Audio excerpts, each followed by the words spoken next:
I ain't just talking about no edibles. I be smoking. That's what I'm doing. I be smoking. I smoke it in a leaf. I take it to the chest. I'm smoking on the bud that I love best. I be smoking. Let me ask you something. What time of the day do you be smoking bud? Have you ever smoked bud before breakfast? Have you ever smoked bud while you watch the Late Late Late Show? Have you ever smoked bud on the couch? Well, let me ask you this. Have you ever rolled bud in the backseat of a car? I remember one time I rolled bud in the backseat of a car. Police came, shined his light, said, "What you doing?" I'm smoking. I be smoking. I smoke it in a leaf. I take it to the chest. I'm smoking on the bud that I love best. I be smoking. Let me ask you something. How long has it been since you smoked bud? Did you smoke bud yesterday? Did you smoke bud last week? Did you smoke bud back in college? Square ass nigga. Or maybe you plan on smoking bud tonight. But remember, when you start smoking that bud, you gotta roll that L not too loose. Be coughing and shit like the ass end of that weed and be smoking. I be smoking. I smoke it in a leaf. I take it to the chest. I'm smoking on the bud that I love best. I be smoking. Now, when I start rolling bud with my woman, we smoke until I know she's satisfied. And I can always tell when she's satisfied, 'cause she starts calling out its name. She say, marijuana, marijuana, marijuana, marijuana. Ooh, shit, marijuana. I be smoking. I be smoking. I smoke it in a leaf. I take it to the chest. I'm smoking on the bud that I love best. I be smoking.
Liking my bitches,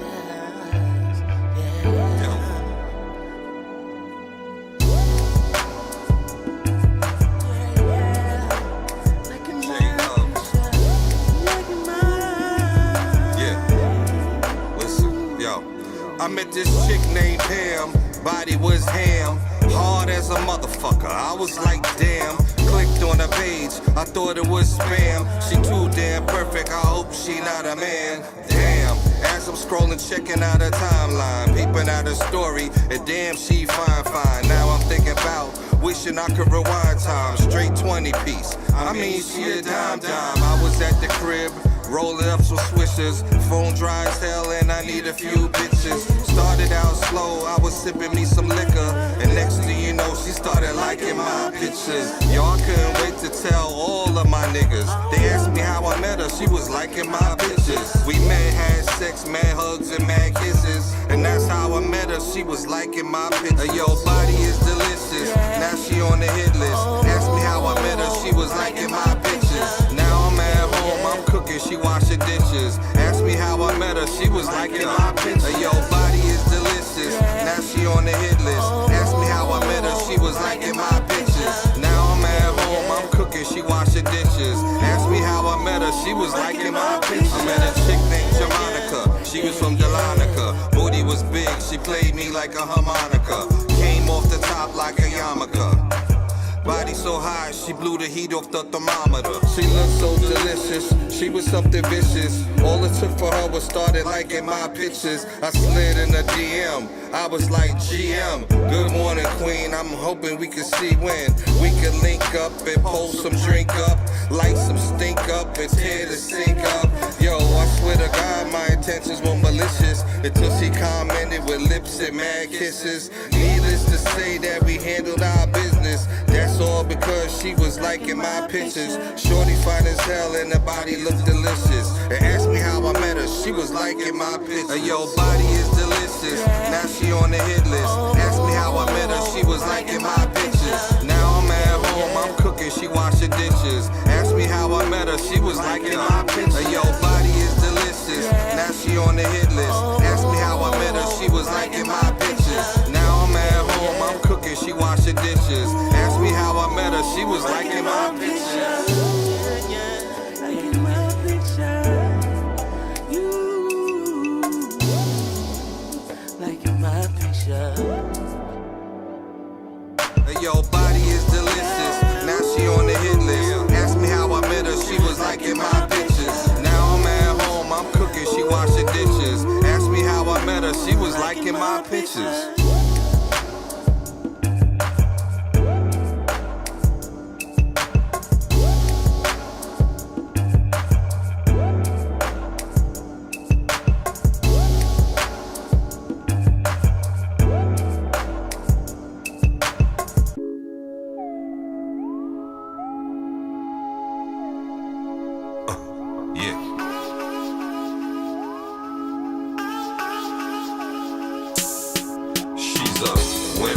Man, she pay her own bills and know how to keep it real, and she always know the deal. She's a winner.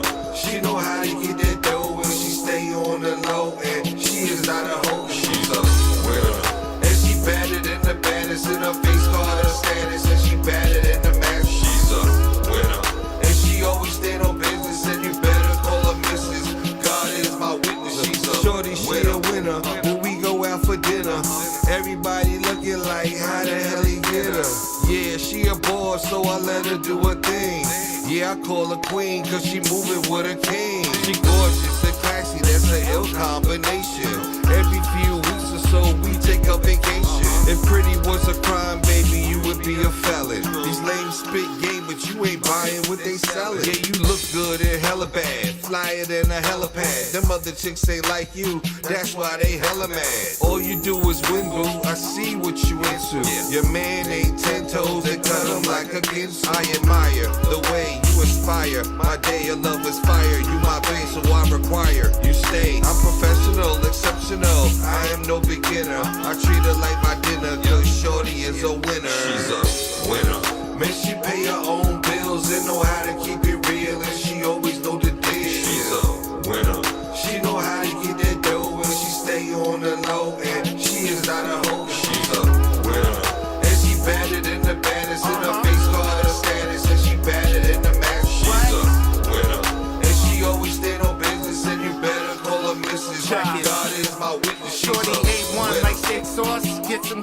tricked off. Make it jump like crisscross. 3, 2, 1, now lift off. Love her like my hip hop. She's dealing with a big boss. I flutters like the beatbox. Withdrawals and detox. Apply, yo, you need not. Reminisce on like Pete Rock. You'll see else if you step wrong. No nonsense and headstrong. Anything less is dead wrong. Give her the best, a kick on. I promise you'll be sick, dog, cause she avoids the pitfalls. The hit dogs will holler. That's a tough pill to swallow. She's the template or the model. A hard act to follow. The body of work is enough to go berserk. With success, yo, she flirts. It's enough to put her first. So much value in her worth. From her head to her skirt.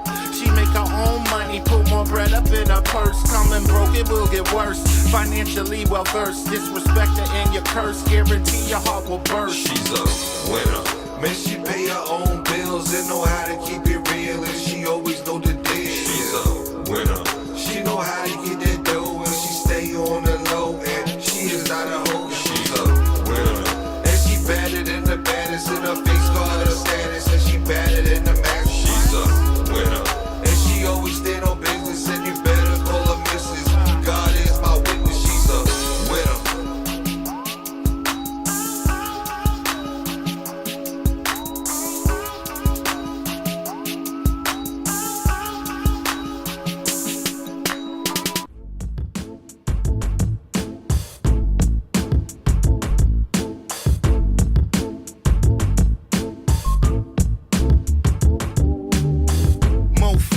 The devil is a liar, and Dub is the truth. I'm the dealer and supplier. The high riser, prove my city lava. Highly combustible, put venom in saliva. Hot lava, praise the Dendada. Point out you imposters and you don't get nada. Why bother? We demand more than the Lord has to offer. Offshore bank accounts, son of cat like I'm they foster. Dance around with my clique and reminisce on Kevin Costner. You'll probably need a bodyguard, the way we leave your body scarred. Send you to the eternal realm to meet somebody's God. Hate us or love us, but nobody above us. My head in the clouds, only angels can touch us. Your lanes get flamed, every angle get dusted. You can't mess with us, cause the flow too disgusting. Hate us or love us, but nobody above us. My head in the clouds, only angels can touch us. Your lanes get flamed, every angle get dusted. You can't mess with us, cause the flow too disgusting. When you hear the king blow, I see green, then I go. I'm ill when I flow. The steel, I keep it low. For real, you better know. I'm professional and exceptional. You can hold these testicles. I'm repping my clique. City live, we the shit. You high, come get a hit. We fly, plus hold the fifth. You try, we lay you stiff. Don't die, being slick. You lie in a ditch. Goodbye, and that's it. We pop out and rock out. Don't get knocked out and locked out. And stomped out. Any competition, you block out. I smack the shit out of you like I'm Redman. You playing with my money, then you're a dead man. Hate us or love us, but nobody above us. My head in the clouds, only angels can touch us. Your lanes get flamed, every angle get dusted. You can't mess with us, cause the flow too disgusting. Hate us or love us, but nobody above us. My head in the clouds, only angels can touch us. Your lanes get...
And we are live, back in effect.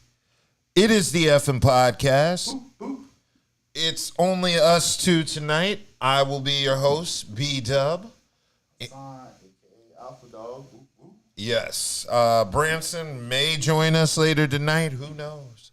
Kelly Joe will not be joining us tonight, and neither will Buddha. I believe they have birthday celebrations to entertain, so happy birthday to, Kelly's mom and Buddha's son. Yes. Okay, so we're going to start off with our customary normal shout-outs in the building. We're going to shout out Eighth and Fancy for all of your adult beverage needs.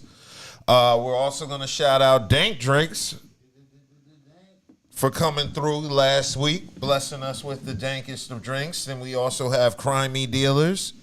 Shout out. Yes. And then we have the local plug. Please eat responsibly. Shout out to the chat, Madam Sincere. We see you. I'm not sure how we're normally supposed to start this off. I'm praying I get through this stream without another vomit. I've been vomiting all night. That's why we're late, because when I'm sick, everybody at the podcast is sick, just because I'm that powerful. That's been it. Yeah, I've been holding it down, but yeah, I've not been feeling good today. But we're going to get through it, and here's how you know I'm dedicated. I am not drinking at the moment. I am not smoking. I am completely 100% sober. That's how effed up I am. So, yeah, we're going to get it started pretty much immediately. Oh, they're saying check Alpha Dog's mic. Check your mic. Check. 1, 2, 1, 2. Check it again. 1, 2, 1, 2. Can you hear me? Okay, I think that was it. I think you are microphone number 2. Y'all good? Okay. Madam Sincere, how does Alpha Dog's mic sound now? Check 1, check 2. I know you can hear my voice. I see the meter. Check. Okay, he's straight. Thank I'm you. looking at the meters now. So, yeah, my bad. I got mic number 1 and 2 mixed up, which means mic 1 needs to go off. Bam! We in effect. That was it. We fixed it. All right. So I just wanted to get into the topics because, I wanted to set this up, but since Kelly wasn't here, she had some story to tell. Kelly went on some shitty date, and she posted about it on Facebook. And when she was supposed to tell the story about what happened, but she didn't show up tonight. Yeah. So we're going to have to hold off on that. Yeah, we're going to have to hold off on that story, but I damn sure do want to hear Kelly's story. It sounds funny. So I guess we'll have to save it maybe the week after, because I'm not going to be here Saturday. Y'all can do a show without me, but Friday I'm hitting the road back to Maryland to celebrate Christmas for the week with the La Familia. So that's my game plan for next week. So maybe continue. Yeah, maybe y'all could do the show without me. I'll set everything up. Y'all can go ahead and do your thing. But I want to hear Kelly's story on what was popping with that date. Yeah, because that's got me a little bit curious. But we're going to get into the stories because Jay-Z was in the news.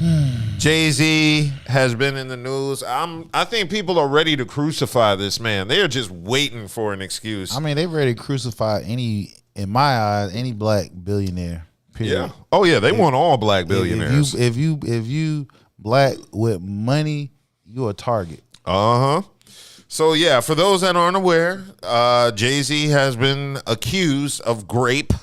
The accuser has just released a story that proves her attorney was Tony Busby. Tony Busby, that scumbag of a lawyer. Right, the one that Deshaun. The one that went after Deshaun Watson. Yep. Yeah, he's a Texas-based lawyer. So basically, it looks like Jay-Z is out here to defend himself. He is saying that the inconsistencies in his grape accuser story proves that the attorney is just looking for money and fame. And Jay-Z is doubling down on that denial that he graped a teenage girl along with Sean Diddy Combs, saying that newly revealed inconsistencies in the story prove that her account is not credible. And there was the Jane Doe filing an amended complaint against Jay-Z and Diddy. There was a original complaint this victim put in with the previous unnamed celebrity, and the original complaint was just against Diddy.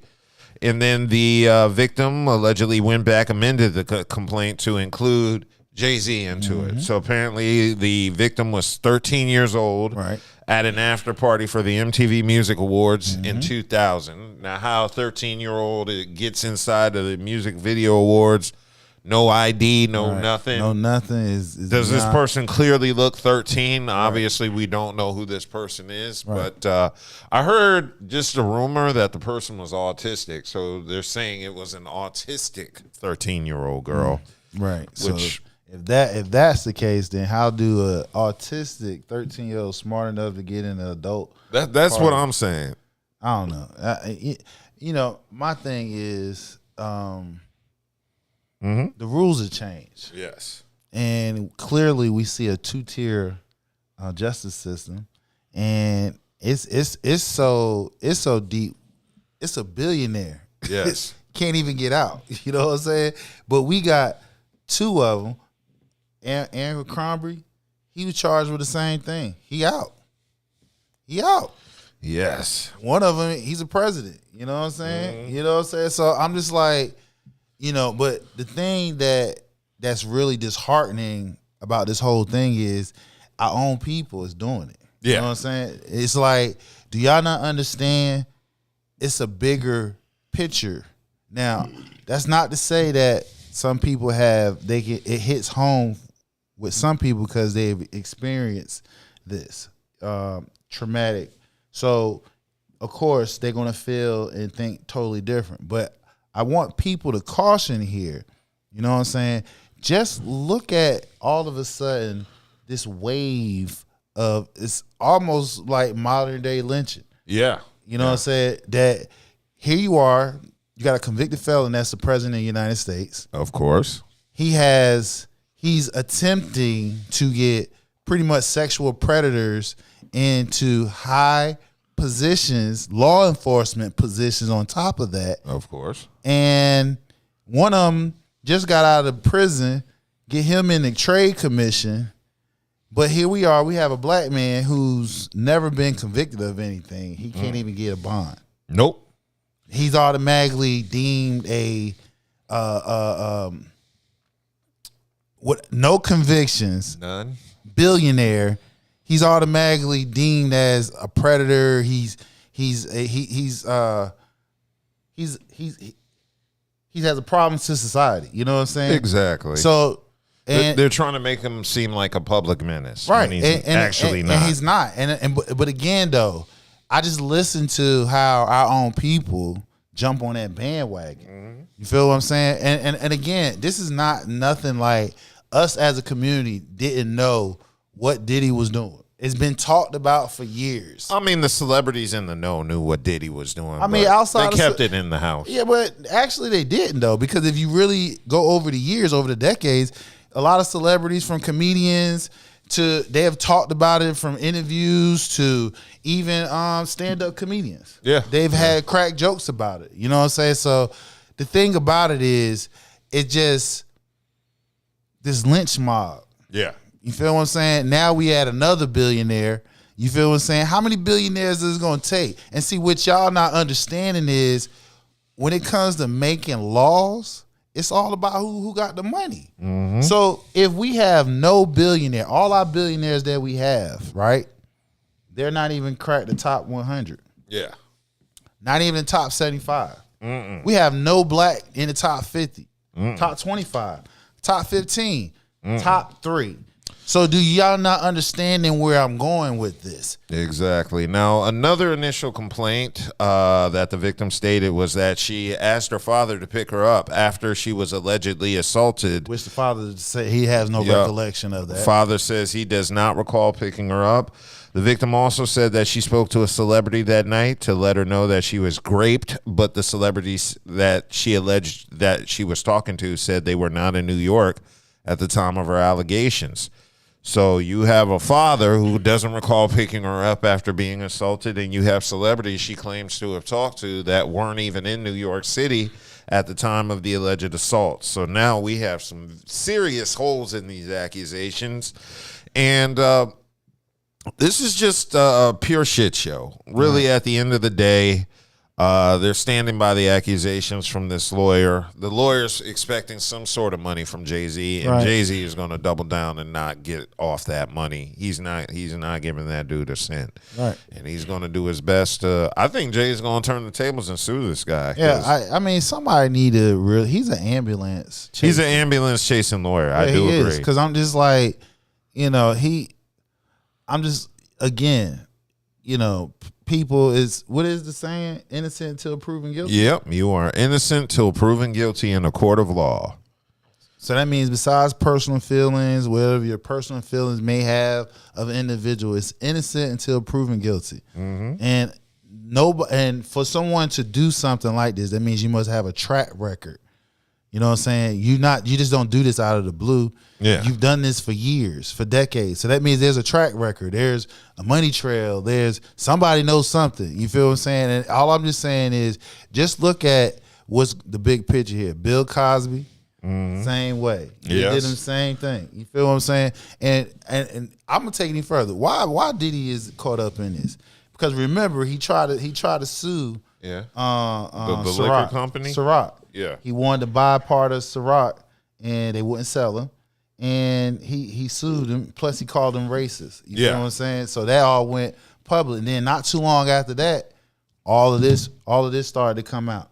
Yeah, yeah. So what I'm believing is either one of the Ciroc representatives or whatever was at that party or whatever. They know something about it and they just trying to put it into him. Yeah. You know, the crazy thing about all this is I do believe Jay-Z has dirt on him. I just don't believe this is it. I don't think this is it. No, I know this ain't it. No, this ain't it. He's told what his dirt was. Yeah. He put in his albums what his dirt was. He shot his brother. He was a successful drug dealer. Now, he ain't put all that. Now, I do recall him being around a minor Foxy Brown. But Foxy has stated nothing happened. So if the victim or potential victim, I'm just saying, potential victim didn't say anything, then I guess we're not in a position to question it. But it does kind of remind me of all the times I used to see grown ass men at my high school picking up of course. the seniors. Yep. Mm-hmm. We've seen it. Even that little 8th graders. Yeah. High schoolers. I can't say I saw it in 8th grade. You from Newark. Yeah, 8th grade. Even here in North Carolina, I've seen it. Yeah. If you're in 8th grade, somebody that's probably 9th, 10th grade, high school, they're in middle school. You feel what I'm saying? Yeah. So I mean, I believe that's possible. It's just, I was in the suburbs. They protected the 8th graders. Once you get to high school, you fool. But yeah, so that's how they treated that. So what do you see for the outcome of this? Do you see the actual case going to trial? Nah, I don't see this because, like I said, he's dismissing it. Nah, I don't see it. He gon' first of all, he's pushing back. You know what I'm saying? So if he was gonna pay up, he would have paid up. Yeah, straight up. You know what I'm saying? So he pushing back. Me personally, I think it's BS. You know what I'm saying? I don't even. If you got some inconsistency, and then this is the main thing I always say. If you have a straight up open, clean cut case, right? Mm-hmm. You can get charges put on them, and you can still get the money. You feel what I'm saying? Mm-hmm. You can still get the money, but the fact that nobody is not even thinking about pressing charges. They strictly going to civil suits. You feel what I'm saying? Because remember, civil suits, it doesn't take, the bar is not as high to be proven to get money. So if you have a clear cut case of somebody graping you feel what I'm saying? Yeah. You can get charges pressed on them and still get the money. Nobody's pressing no charges. They going straight for the money. So that's, for me, just off of that alone, that's some BS. Yeah. So basically, Jay-Z's lawyers countered back saying all the basic who, what, when, and wheres are wrong.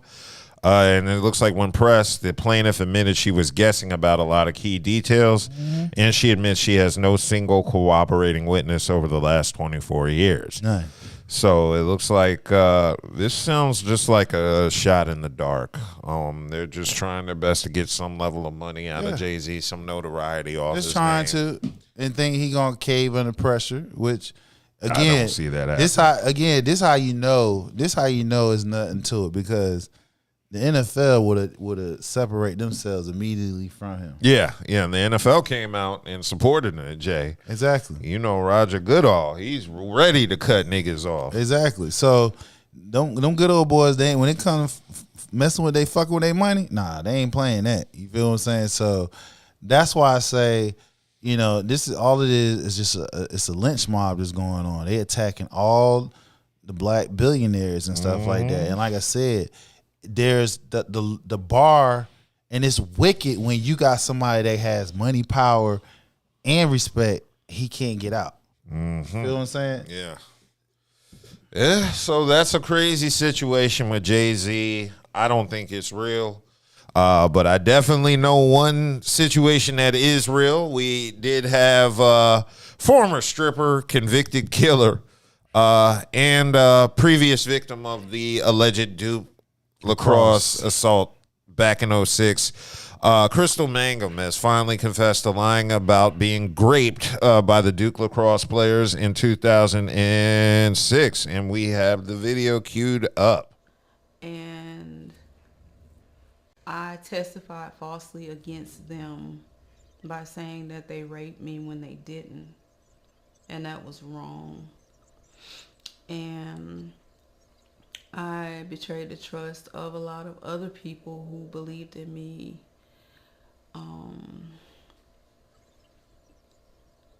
And made up a story that wasn't true because I wanted validation from people and not from God.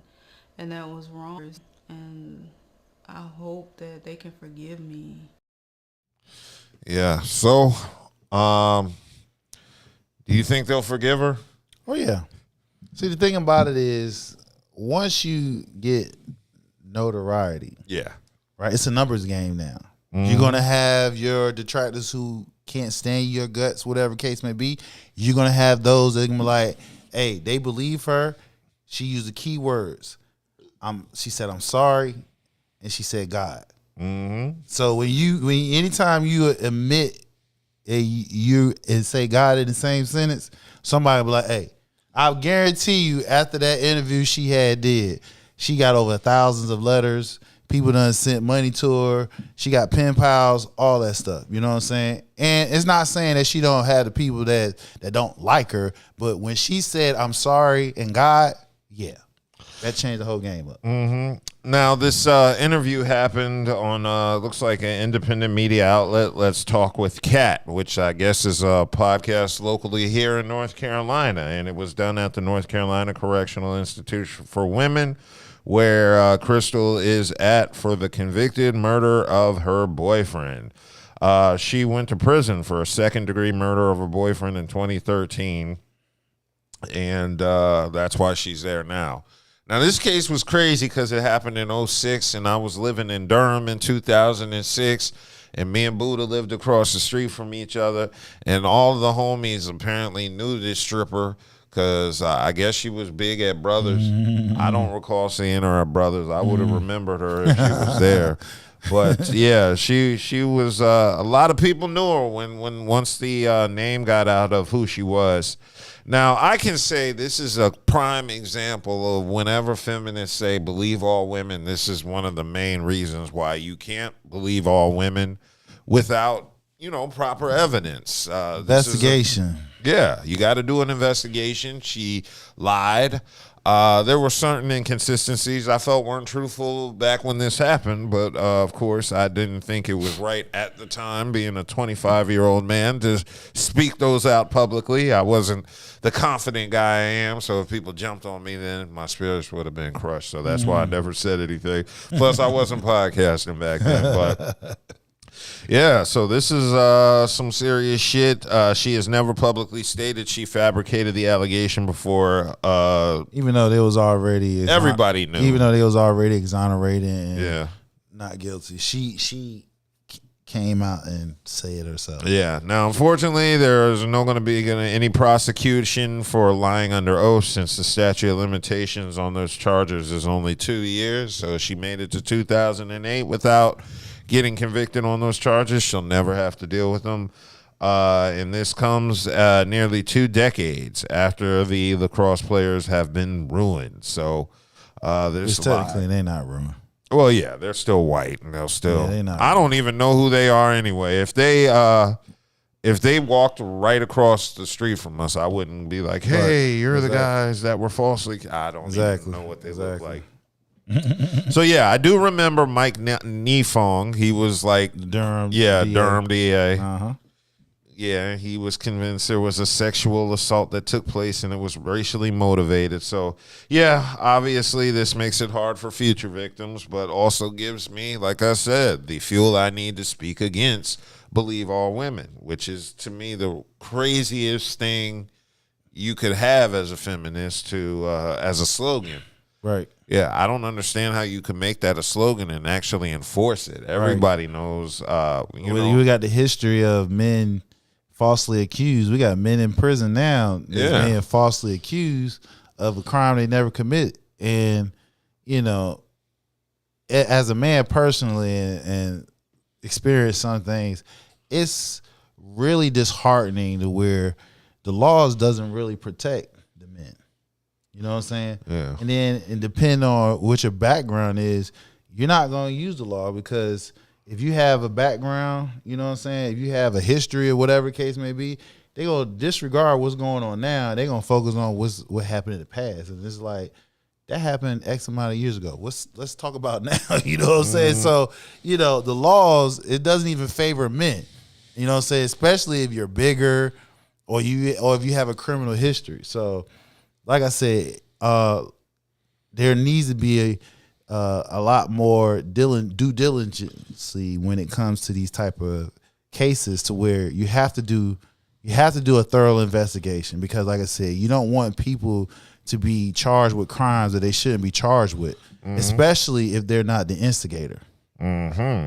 And in addition to this, I forgot they did disbar Nifong. Yeah, he got disbarred and he went to jail. Yeah, he was lying in court and he withheld DNA evidence that could have absolved the defendant. So, that's a crazy case right there. And it did look like there was a case that was settled with the university for an undisclosed amount. So them boys got paid. Yeah, they got paid. And then they transferred to Brown University. One of them got a litigation. They got a great career, family. So, like I said, it was a moment in life which, is hard and traumatizing, I'm sure. You know what I'm saying? But, imagine if you're a black person. You know what I'm saying? You experience that like on a regular basis like it ain't nothing. You know what I'm saying? So, hey, Yeah, so it looks like she's going to be in prison for a little bit. Yeah, she get out about two to 5 more years. She might get out. Yeah, she looks like she was indicted for first-degree murder and 2 counts of larceny in 2011 and serving 14 to 18-year prison sentence. For second-degree murder. Yep. And she's also convicted on misdemeanor charges after setting a fire that nearly torched her home with her 3 children inside a year before killing her boyfriend. So she's very much a problem child. I hope she gets the reform she needs in prison. Is she a problem child? Maybe she needs some mental help. Oh yeah. Well, I mean, because only reason why I'm gonna say this, because when I'm sorry, we're gonna have to use color. We're gonna use race in this. When a white person do something dramatic or crazy, whatever case, the first thing that they say is they need mental help. Yeah. So we got to keep the same energy. You know what I'm saying? I believe in mental help. What she did was some fucked up shit, but maybe she might needed some mental help. Maybe she was, lashing out in the wrong manner. You feel what I'm saying? So, because we all know, like, everybody different backgrounds come up different ways. They handle pressure and stress in different manners and stuff like that. Some people do crash out things and not thinking things through. You know what I'm saying? So I'm gonna be on the fence just a little bit. Maybe she needs some type of mental help. You know what I'm saying? Maybe she learned to grow up while she was in prison. You feel what I'm saying? I hope. So I don't know. We can only see, but time will tell. But one thing she will have when she gets out is OnlyFans. I mean, like I said, she's a born again Christian. She said God. So Yeah. Somebody's going, as long as she stays on that, she'll be all right. Somebody, like I said, somebody gonna bring in the fold. God bless the OnlyFans. Exactly. Yeah. And Trump ripped her to shreds. Trump was decided to comment on it. Of course, he gonna comment on everything. Yeah. So Trump wrote on Truth Social, woman admits to totally fabricating accusations in the horrible Duke Lacrosse case. She destroyed the lives of these young men. That's what Trump said. Right. Yeah, and so you're right. She is serving a 14-year sentence, and for the 2011 stabbing. So yeah, she about to get it out. She about to get out. Yeah, she might be out next year. Shit, I don't know. I hope 2 to 5 years. Yeah, I hope she's reformed, because I don't want to see her back on these North Carolina streets if she's still crazy. I don't know, man. That's a long time being in prison. Yeah, That's that's over a decade. Yeah, I hope she don't want to go back. I don't think so. Yeah, we're gonna give her a benefit of the doubt that she done with that. Yeah. Okay. Well, we're gonna keep it moving. Keep it moving to the main topic of the night. It's been going off and it's been popping this whole week. Right. We got Remy Ma airing out Papoose. Right. This has been some drama-filled shit going on this entire week. I personally have been following it like story for story. Yeah.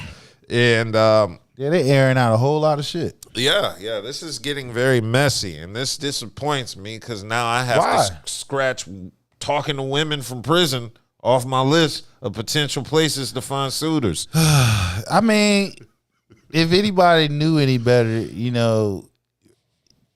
Remy, if you seen it was written on the wall. Remy, see how she is and how he is. That's like oil and water. You feel what I'm saying? Because she only respect more. She's the type of chick that she only respect a motherfucker who got money, power, respect. Or even if you ain't got none of the above and she has that, if you somebody be like, hey, sit your ass down. You feel what I'm saying? Papoose, he's a. There's nothing wrong with what he doing, but you could tell. Yeah. He ain't tell her ass to sit the fuck down a couple of times. He did. She probably wouldn't been worried about that battle rapper or whoever he is. You know what I'm saying? Easy the block cat. Right. And is he like a little spinoff of Papoose? Yeah. He's he just don't got the money. Timu Papoose. Right. He So you know what I'm saying? Again, and then look how she aired him out. Now we've been knowing that she been cheating on him for over about a year, right? Yeah, he ain't said shit, right? Nothing. So now he got caught slipping because he was in one of them great ass conversations. You know what I'm saying? And he fell asleep, and Claressa was still talking to shit, and she came in the house, and boom, all this shit. You know what I'm saying? Was out there, and she wanted to air it all out, and then make herself look like as if he the one that did it, when we've been talking about her ass with this dude for over about a year now. Exactly. So, yeah, everything started popping around 4 a.m. A couple days ago. Remy Ma posted screenshots of a text exchange between Papoose and Claressa Shields. And in the messages, Claressa confronted Papoose about not keeping her updated on his whereabouts. And she was a little bit upset on that. That's when Pap shot back and gave her like his whole itinerary. I was invited to a Christmas party by a CEO. Is that okay? So anyway, Remy's captions from the post added fuel to the fire and said Papoose's dumbass fell asleep on the phone with Claressa Shields laying in my house, and he refuses to leave. Her house?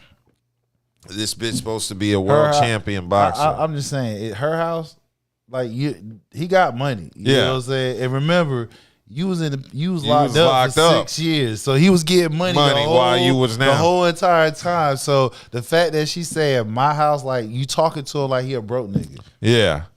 So now, like that's another thing. I like. See, that just proves. See, this is another thing what it proves. Yes. Everybody wanted to see black love so bad. Yeah. You feel what I'm saying? You gotta take pictures, videos, show everything. Everything gotta be perfect. You feel what I'm saying? It ain't. Yeah. And then the whole situation with like I said, the personalities is on two different spectrums. You Are feel they? what I'm saying? Yeah. I don't know. I see Claressa Shields and Remy Ma similar. in a sense, because she's a boxer. Yeah. That's because you have to be aggressive when you in a sport. Yeah. So, but in a sense, I don't think Claressa is like Remy. You feel what I'm saying? I don't. Because I follow her because a little bit. Okay. Well, so you know more about it than I do. she doesn't comes off as like she seems like she wants somebody to come in and lead her. You feel what I'm saying? Like I said, she just so happened in the sport of boxing. Yeah. And she from Flint, Michigan. So Yeah. motherfuckers talk about you gotta worry about Remy. She from Flint. Yeah, Flint, that's pretty gutter. That's the hood. Yeah. That's the hood in Michigan. They ain't no damn slouch. You feel what I'm saying? So, and 50 said so, talk about, hey, she go. But the thing about it is, with this is, we talking about two rich motherfuckers. Yeah. So, Yeah. with that being said, Remy Ma ain't trying to go to jail. Yeah, she ain't trying to go back. She ain't trying to go to jail. And Claressa like, hey, look, we can get in the ring. You know what I'm saying? We can get in the ring and we can duke it out, which we already know Claressa gonna put them hands on. Yeah, so that led up to that situation. But first, after the initial response, Claressa Shields clapped back and said to Remy, "You can't be serious. You have 2 boyfriends?" And she said, "That's what he told you, LOL." What you mean? Everybody, the whole world knew you got 2. Yeah. So she's speaking on what we just got finished saying, but go ahead. Yeah, well, Papoose countered back, who stayed silent throughout the drama, and said, "Sad to say, Remy Ma's a narcissist. She chose to cheat repeatedly. Now that I finally moved on, she's playing the victim. I've requested a divorce numerous times, but she'd rather clout chase on social media than handle this like civilized adults." Now, that led me to a bunch of questions. Why isn't the divorce going through? Why is Remy holding things up? Remember, they're getting paid because of black love. But the black love is clearly not there if all this stuff is being... Until now, it didn't come out. Ah. You feel what I'm saying? Before all this came out, everything was still like, even though everybody see evidence that this chick was cheating. Yeah. You know what I'm saying? And you know what's mad wild about that? This what we just talking about. Now, flip that and let that be a man. Oh, yeah. Would they be talking about some black love? That's a cheating ass nigga. That nigga out here fucking with that bitch. But. You feel what I'm saying? Like, come on. Yeah, and it looks like as it continued, Remy Ma shared even more screenshots of conversations between Claressa and Papoose. Being messy. One text that said, "I know you hate the internet games, but you need to do something today about this girl. My PR team gonna freak out when they see this." And Remy captioned the post, "Papoose, you fucking dummy. Hey, Miss Shields, you took your advice, but not before I screenshotted your convo. I got all your pics and messages from the chicks while I was away, and he was holding me down." Damn. So, yeah, it's getting messier and messier. Now, were those text messages real? Because Claressa was alleging that some of the text messages Remy Ma was sharing were made up. And I don't know if that was the case or not. I believe that it was real because, number one, Remy Ma is mad. Yeah. So she immediately, while Papoose was asleep, she screened. She's saving them, saving the screenshots and sending them to her phone. Yeah. So she doing that shit. You feel what I'm saying? So everything she's sending, I believe that's real because she a grimy ass nigga. You feel what I'm saying? So any bitter ass woman who do some fuck shit and they get caught out there, they gonna be even more fucking messy and shit. Yes. And I believe Papoose tried to keep the shit, handle that shit behind closed door because he couldn't do it behind closed door. Yeah. That's the reason why. The shit, that sound like the door. Sound like somebody knocking on the fucking door. Who the fuck? God damn, we got the police and shit up in this bitch. What we doing?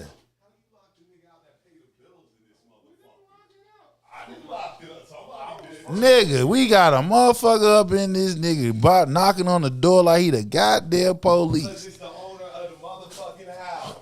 Okay. There we Branson is here. Yeah. Loudly. I hope the mics didn't capture that. Yeah, that part. Anyway, so like I was saying, the whole fact of the matter is the shit is outlandish because, like I said, we all knew, the world knew Remy was cheating. Now the fact that Papoose, she has proof that Papoose is doing the same shit she doing. Now she want to be messy. Now she want to put it out there. What? For this topic alone. Yeah. Okay, boom. All right. this is how I feel about it. Because they both in the wrong. But Remy's super in the wrong because, okay, when did that come out with her and Old Boy? Last year? So Pap had to deal with that all year, kept it under wraps, stuff like that. But let's go back a little bit in this. Okay. Give me a single Pap has put out being a rapper. Give me one. Slaughter. Yeah, it's plenty of. He out. Give me one hit single Pap has put out since he's been with Remy. One hit single, one. Okay, boom. So this is what I'm getting ready to say. Pap jumped on Remy's wave before she went to prison. Yes. Go ahead, I'm gonna hear okay, you. Pap jumped on Remy's the hottest artist before she go to prison. Her fan base crazy like that. Okay, now Pap, you know he's holding her down, stuff like that. Because how many times have you heard of a nigga waiting for a woman to come from prison? Never. How many times? This is what women do for men. Yeah. Right. Men don't do this for women. So it was all. Unless you're an introvert, but he's not. Because How many guys? Right. Okay, boom. So that was already a red flag. He waiting for her to come home from prison. Like you say, they're giving this image of black love. Yeah. And you know, trying to make everything. Well, we all know as adults, your relationships ain't right, especially when your woman in prison. Right. Yeah. You know what I'm saying? The shit ain't running smooth like that. Were they together before she went into prison? I never knew they was together. They started talking to each I other. think they Right. were So they- dibbling and dabbling and Okay. something like All right, then. that. So if you created a relationship while she in prison, I mean, do that really count? I kind of like because you married her. Like it does count because So he married her while she was in prison. I believe didn't they get married before? I thought it was after.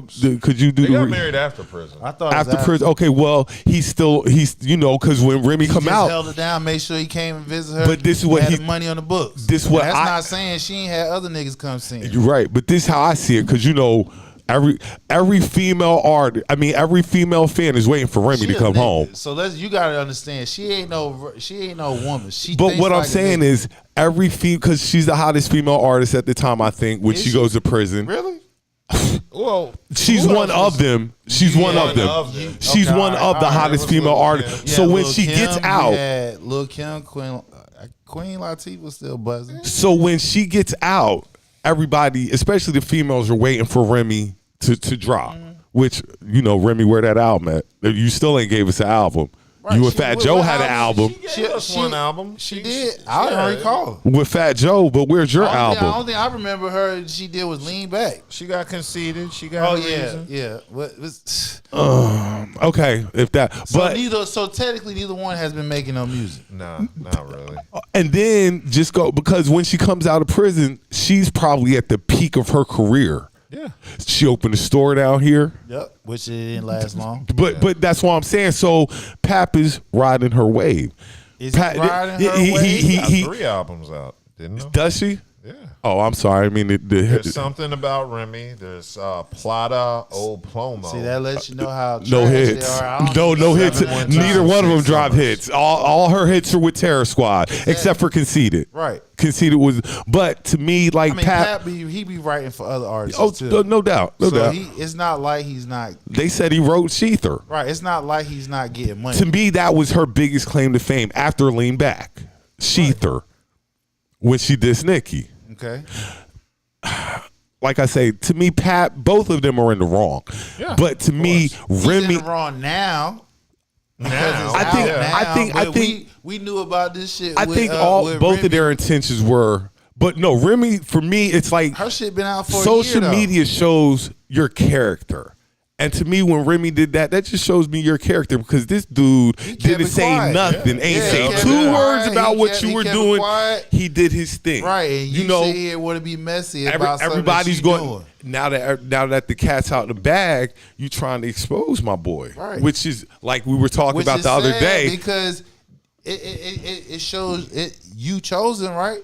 You gave him a kid right, so you Yep. can't talk about somebody that you did all that shit for and married him. You feel what I'm saying? So that just shows that you're mad. So you're sitting here saying shit that's over temporary feelings because if you really want to be real about the shit, you was at fault for the reason why the situation is where it's at now. Oh, definitely. And on top of that, they just both look clowns. Then I don't know. Like, as of now, he has no choice but to respond because she's the one that's leaking everything out. I mean, didn't he hit you with the picture of them at Christmas with them all? Didn't he hit them with? He hit us with that picture. He did that after she exactly right. So what I'm saying is, the whole time before Remy Ma, started being messy online, he been quiet. Pat need to leave it alone. He been trying to just leave it alone. Just let people see. He been trying who she to. is. He been saying like, look, I've been asking for a divorce. You're not giving it to me. But the one thing I took away, and I don't know if it was true or not, but when she was like, Pap like to get his butt ate, I was like, oh yeah, I saw that. That is so. But again, but not even that. But hold on though. But even if he did, right? Yeah, you doing it right. So you got a shitty mouth. Exactly. Who are you exposing? You exposing. You trying to talk about you exposing. You got a shitty mouth.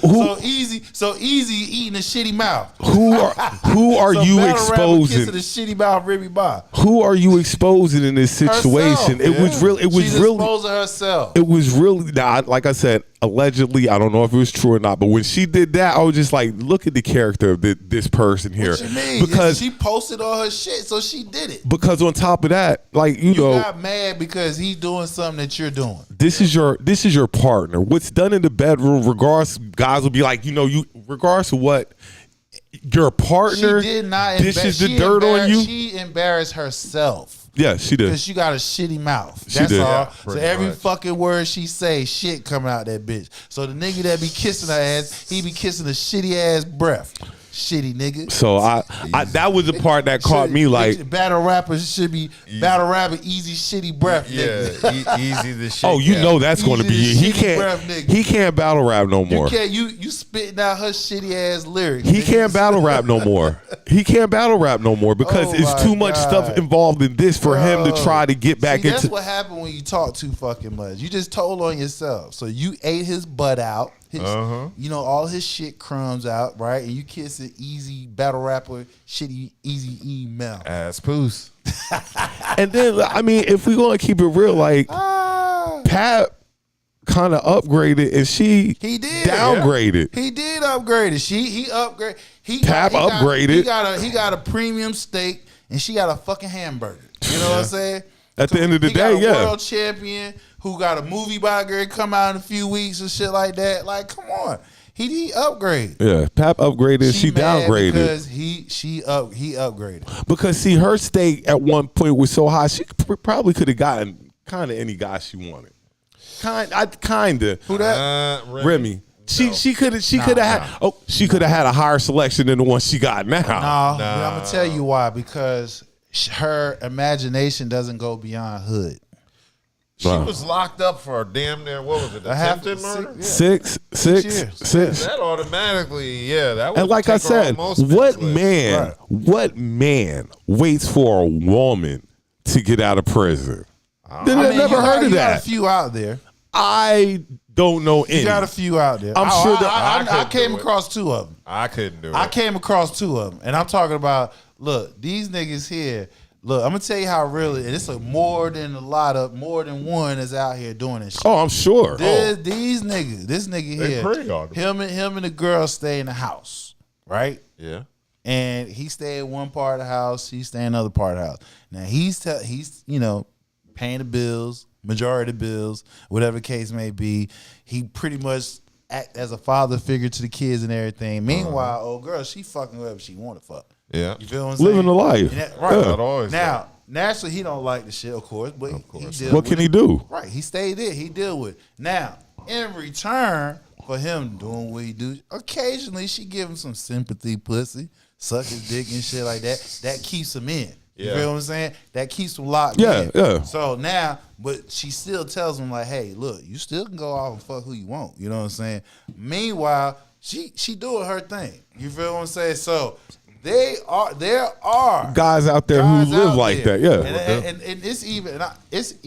it's so serious now to where They don't even gotta be. The women don't even gotta be around. How the would you men. look at a guy like that did that? How would you look at him? Oh, Dub, how would you look at him? What, a Ass nigga nigga. that holler at women? in No, prison? No, no, let's no. sit there. A man that I'm coming in waited there. for I'm gonna- 6 years I couldn't. for his wife to get out of prison. Nah. Like I'm looking at you like If we was, especially if we was in a relationship before you went in there, okay, look, maybe a little bit different. But they wasn't in a relationship before she went in. So if And you for if- what if- she went in right, for. and on top of that, so they wasn't in a relationship before she went in. So naturally, no. So if they were in a relationship before she went in, yeah, you could say yeah. But they wasn't in a relationship before she went in. They created this while she was in there. as a guy, ain't no way I'm waiting 6 years for in you that to do like. situation, in his situation, no, you're not waiting. Nah, it's no way possible. You're not waiting. Like that's a goofy move, and like you said, that's simp behavior. Right. I don't want to call Pat, but just that's from the simp outside looking in, it's man, simp behavior. that's kind of weird. I've never heard guys Ain't doing that. supposed to, marry no woman in jail. No. Not unless Like she that's got money. the whole. It's a whole role reversal with that thing. Like that's See, a whole when role women do it, reversal. when a woman marries somebody in jail, it's like I said, it's a control thing because they know where his ass at. He ain't going nowhere. But you understand that situation. Seen the situation 50 million times. Right. Chick waiting for the dude to get Yeah, home. Dude yeah, been waiting. bidding out Right. forever. Exactly. You know, we've seen it. Like I said, I've just never seen a guy. That was Yeah. the first time I ever seen a guy like, I'm just waiting for But him. I've seen, like I said, I've seen two guys personally up close that I know for a fact if that chick was in jail, he would wait for her and take care of everything. So who's winning? Claressa Shields challenged Remy to a fight. Is Remy going to accept? Oh, hell no. She knows she gonna get her Clarissa ass Shields whooped. is a monster. Remy, And even though Remy Remy need- is in the streets, but it's different when you are a professional. hold on. boxer.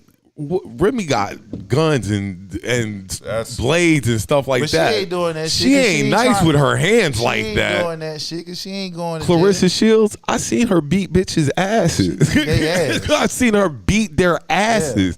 And Remy, they not even in the same weight class. She would drag would that dog woman. walk her ass. Yes, she would. That's not even a fight. Then I heard your boy G Easy. I heard Pap knocked him out. Oh, yeah. Yeah. He hit the Pat block. put hands on him back in the day. Which Remy Ma saying it didn't happen. But he said He it happened. confirmed Right, it. yeah. Yeah. Yeah, dude. But he tried to say he snuck him. Nah, he ain't snuff him. All I'm just saying is, she mad because he's finally getting her ass back. That's all. He at first he coming off as weak. You At the feel what end I'm of the saying? day, I just wish they would have just went their separate ways You without. can't go your separate ways if the other partner is not willing to do it. But you once you go to social media and You can't. you put I the understand that, but if you are the one that's willing to go the separate way, go your way. If the other person isn't willing to do that, it's nothing you once can do. you come to social media and let the court of public Of course. opinion But it's she- a get the wrap. gavel Understand like that. we got now. But she done it though. So the fact of the matter is, it makes her look. Oh, it bad makes her even look worse even because, worse. Listen, we already knew about her doing with her infidelities. Everybody knew. We didn't see. I won't say it. It was It was reported. floated. It was floated. What you mean floated? It was out there. It was out there. Allegedly. Ain't no allegedly. Ain't nobody knocked that damn shit down. And he came out and basically confirmed the shit. So it's been out there. He hasn't said nothing. So as far as I'm concerned, he's the one that's trying to handle it as a mature adult. When she turned around, and caught his ass slipping because he fell asleep and started doing what she was doing after we already know what she was been doing, it just goes to show that what type of mental state. She's a vindictive ass type chick. Yeah. And when you dealing with a vindictive ass type chick, there's no rules to that, whatever Oh, what she's they do. definitely mean. Right. Oh, she's definitely it's- mean as fuck. It's past mean, bruh. When you are vindictive, there's no rules to what the fuck you gonna do. Exactly. And if you as a man is not willing to go toe to toe with that shit, you feel what I'm saying? It's a tricky walk. It's a tricky line on how you trying to handle it. Now, again, we knew about what she was doing. So when she finally caught his ass slipping, and she immediately let her emotions be shown by leaking everything on social media that show her character. And it goes back to when Pat saying, I've been asking for a divorce, you're not trying to give it to me, we can see why.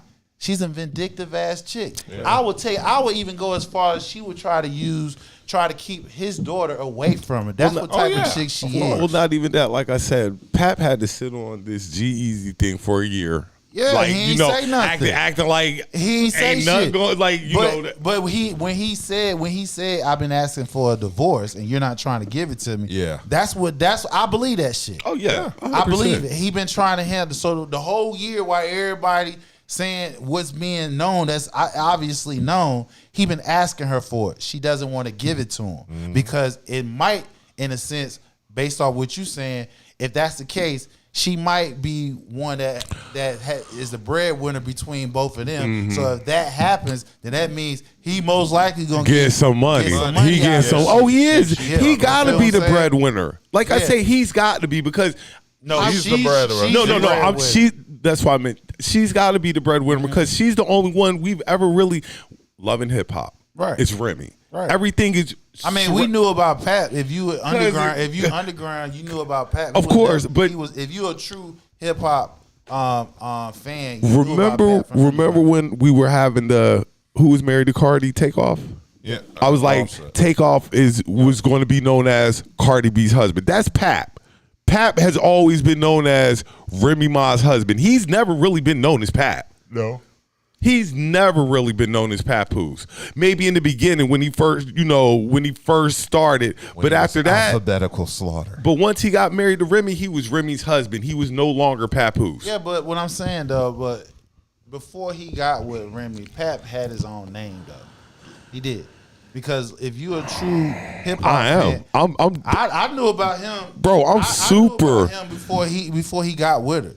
He had a name in battle rapping, yeah, in battle rapping and stuff like that before he got with her. So, like I said, he never reached the only difference between the two of them, she was mainstream because she's tied in with Fat Joe and them, yeah. That's why I was like, so Remy's opening doors for Pap that he might not have been able to get into at the time and stuff like that. Well, he was linked with DJ K Slay, so K Slay, he got door openings for, Okay. So I wouldn't say that. Now the chat, Tanisha Horton says something about the Remy album was okay, but Pap was a celebrity in his own right in the battle rap world. He didn't have to ride on her or her name. And I agree with that. Because I knew about he had his own buzz before he got with her. Now, I will agree with you on this.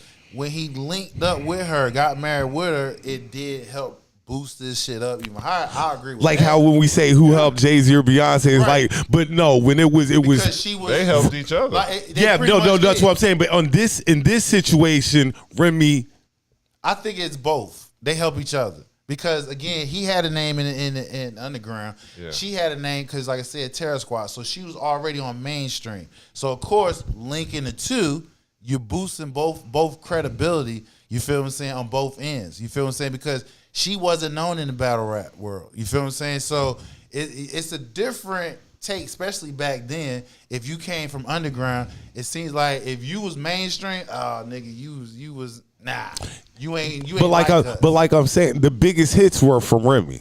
Yeah, that's fact. But it was tied to Terror Squad though. True, that's true too. So but was outside of that. You can't name nothing of hers by herself besides that one you conceded. That's it. So other than that, she was just doing like features and shit. Then her and Fat Joe had that one hit. A couple of Lean Back was Lean Back. Storage. Yeah. So again, she was okay. If you take her away from Terror Squad, you wasn't talking about Remy. You really wasn't. The only reason why you talking about her because she was attached to Terror Squad. So now Papoose, he had his own name in the underground world. He's a battle rapper. You know what I'm saying? So niggas knew about Pap. You feel what I'm saying? So he had his own name. So if anything, he would have been all right without her. If anything, I think he helped her in a sense because of his buzz on the underground. Because like I said, if you take her away from Terror Squad, what she got? Nothing. True. Charges. Yeah. That's a bunch of them.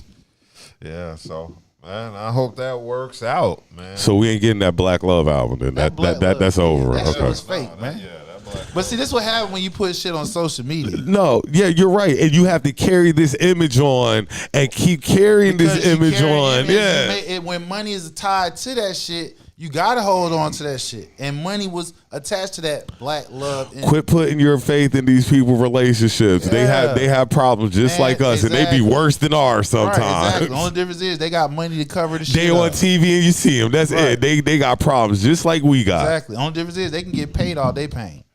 Yeah. They can get paid all they pain. Yeah, our pain puts us in jail. Exactly. Put us in jail, in debt. You feel what I'm saying? Like, yo, this shit is wicked, bro. Like, so, you know, it is what it is. It's out there now. But all I know is Shields are putting them paws. I hope everybody happy though. I hope everybody, they stop with the BS and just everybody just move on. We about to see what time it is now. Because now that it's open now, what you gonna do? You gonna actually get the man divorced because he said he wanted divorce? Are you gonna give it to him, or you gonna see how long you gonna drag this shit out? So that's what you're gonna see what's gonna happen. Well, yeah. Well, pray for Remy and Papoose, and hopefully they work this shit out and divorce. So they got a kid at the end of the day. Yeah, and they got to focus on that one kid because the other one's locked up for murder. Right. That's Remy's son. Remy's The one son. she abandoned. y'all did shout outs already? Yeah. Y'all shout out my nephew? We said Buddha's son's birthday. Well, happy birthday to my nephew Diwali, but happy birthday to my daughter Price, who turns 13 today. Happy birthday. Teenager. Yeah, Wale and Price are birthday twins. So both of them turned teenagers one day after the other. Nice. So happy birthday to my nephew and happy birthday to my daughter. Awesome. Well, that's good. I heard it wasn't a good birthday for Jamie Foxx. Yeah, Jamie Foxx was injured Friday after an altercation during his birthday celebration, and it required stitches. The actor was celebrating his birthday at Mr. Chow's in Beverly Hills when someone from another table threw a glass that hit him in the mouth, and he had to get stitches and is recovering. The police were called, and the matter is in law enforcement's hands. And so the Beverly Hills Police Department, which I haven't heard since like Eddie Murphy. Beverly Hills Cop. That was the last time I ever heard of them.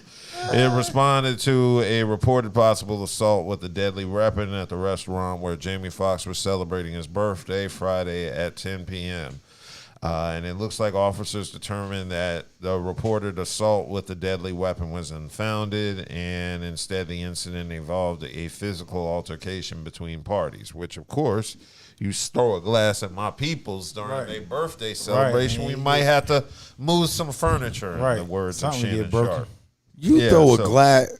Yep. We shut that whole place down. It's on. The place closing. Somebody going to jail. The place get ready to close because we get ready to shut it down. And somebody going to the hospital. But no arrests were made in this incident. It says it will continue to investigate. So two rich motherfuckers fighting. Yeah. That's what it was. Because we would have shut that down. Everybody could go home now. But we get ready to close this motherfucker down. How the fuck you get hit in the face with a glass and get stitches and shit and ain't nobody go to jail? Yeah, that's a little. So that means that nigga said, hey, look, bro, look, I'll give you a couple $1 million, all right, for that cut. All right, nigga, give me that shit. What you say? No police, no police. I give you a couple. Everybody. I give you a couple mil. My bad, man. My bad. You know what I'm saying? Here, let me put this shit in writing. That's how rich niggas do it.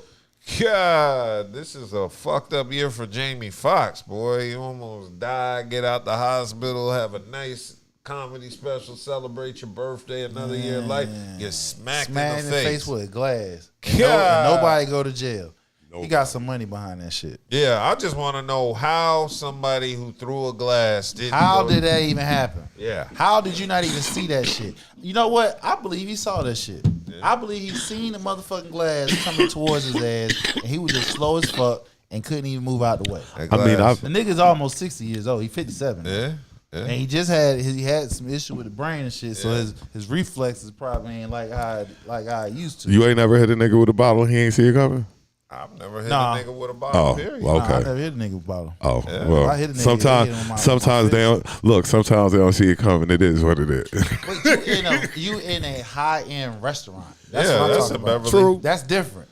It is that you in a high-end restaurant, so that means you see everything. from what I'm seeing, it was like the other party was being rambunctious, and Jamie Foxx asked if they could be quiet and keep it down, especially because his family was there. So he was with his family. It was not like he was. Some that's people why I act said- when you call them out, like, could y'all chill out a little bit? We try Right. to enjoy it. Then some people just can't take the constructive criticism, or just the nice little look. No, that was constructive criticism in a polite way. You feel what I'm saying? You don't like the fact that somebody coming over here saying anything to you. You feel what I'm saying? So because of that, you gonna automatically take offense to it because you feel like nigga, I'm over here making noise.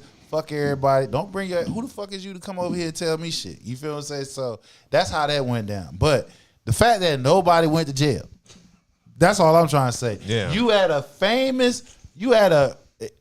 top end restaurant where they got cameras every motherfucking where. So you already know TMZ. They probably paid the motherfucking restaurant owner also. TMZ don't get that bitch because you know TMZ would have been. Came out and reported the story. this shit. Yeah, TMZ don't miss. TMZ reported it. Yeah, but what I'm saying is no video.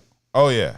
No video. So there's no video yet. Okay, no video yet, and no motherfucking charges. So if no charges has been made, somebody paid out some money. And they kicked out immediately. Yeah. They probably had about 20, maybe 50 bands on. Like, here, nigga, here, take that. My bad. So this is gonna be an interesting thing that plays out. Sit but the you're fuck right. down, Jamie. Yeah, money was exchanged, obviously. Yeah, Since money was nobody- exchanged. Jamie said he wasn't fucking with white women no more. I was like, Jamie, you Just lying. had a 22-year-old about a couple weeks ago. It's like, Jamie, you He lying, had bro. a 22-year-old. 22-year-old. Jamie, we know you like to play in the snow, and ain't nothing wrong with it, Like brother. a bunny. Enjoy it. Enjoy it. Like a Like, bunny. Him on that regards. Yeah. you say what? He can do him in that regard. Like, he like to play in the snow. We've all known that Jamie been playing in the snow forever. Yeah, exactly. So I'm not mad at that. No. I am a little mad at Urkel. Jaleel White decided to give his take on why Family Matters is not seen as a popular black show, and we have the clip. Being a part of the TGIF brand sometimes makes you feel like you don't completely belong in the pantheon of blackness. You know, blackness has been treated as a very monolithic experience in entertainment. You know, if it's not a hood story, it's not a black story. And, you know, sometimes I feel left out of that, you know, so it's like, you know, like if there's ever a poll and they say, oh, what are your favorite black shows? And, you know, Martin is in there or Living Single or any of those guys, I already know we coming in last. But if there's ever a poll and it's just like your favorite family shows and suddenly Martin's not in there or whatever, all of a sudden we rank really high. And so it's kind of interesting in how we look at ourselves, to be quite honest, even as black folks. And somehow I became a symbol for black male nerd culture, to be quite honest. I mean, I know this for a fact. Any brother that grew up in the 80s and 90s, well, 90s and 2000s, wearing glasses, he was told at school he looked like me. He was called Urkel. And he didn't look anything like me, guaranteed. But still, his peers would find a way to call him Urkel, and even girls to that extent. So it's really humbling to see how far nerd culture has come. And really, it's not nerd culture. It's smart culture. It's hobbyist culture. It's skateboarders. And I could never have known in a million years that I would be the face of that. I never could have known that. So that was Jaleel White, a.k.a. Steve Urkel, discussing how black folks don't put Family Matters in their top 10 black shows. Okay. It should be, though. It shouldn't. No, it Why shouldn't. shouldn't? It's not top 10. 10. It's not. It's white writers, white producers. maybe top 10 lingering in the 10, 9, 11 era, and then okay, I agree with Urkel on this one point. I mean, Jaleel White, where he said if he had glasses, that's 100%. That was the number one. Yeah, diss. that's That was the number one 100%. diss. He's Those who 100% wore correctly. Everybody. But where I fault him at, or I disagree with him is, what about the Cosby Show, my boy? What about it? When he said hood, you know none of the top 10 black shows are hood shows. I don't think so.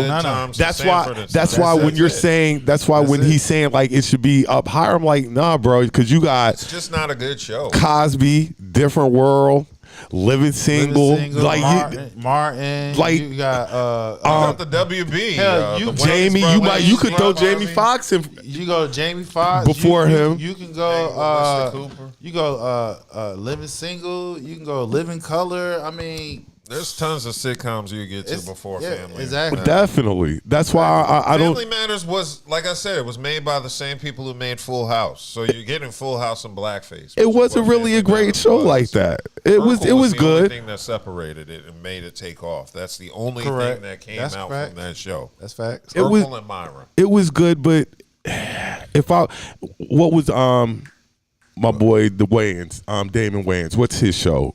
My Wife and Kids. Yeah. Family Matters up with that tier. No, My Wife and Kids is much better. You think so? I didn't really think. I didn't really like My Wife and Kids like that. That's like my second tier shows. Like you got Cosby. Now I'll say the worst black syndicated show is Parenthood. Oh, Robert. That is the worst. Yeah. Syndicated. Yeah. That's the worst black show that made it. I'll say that. Yeah.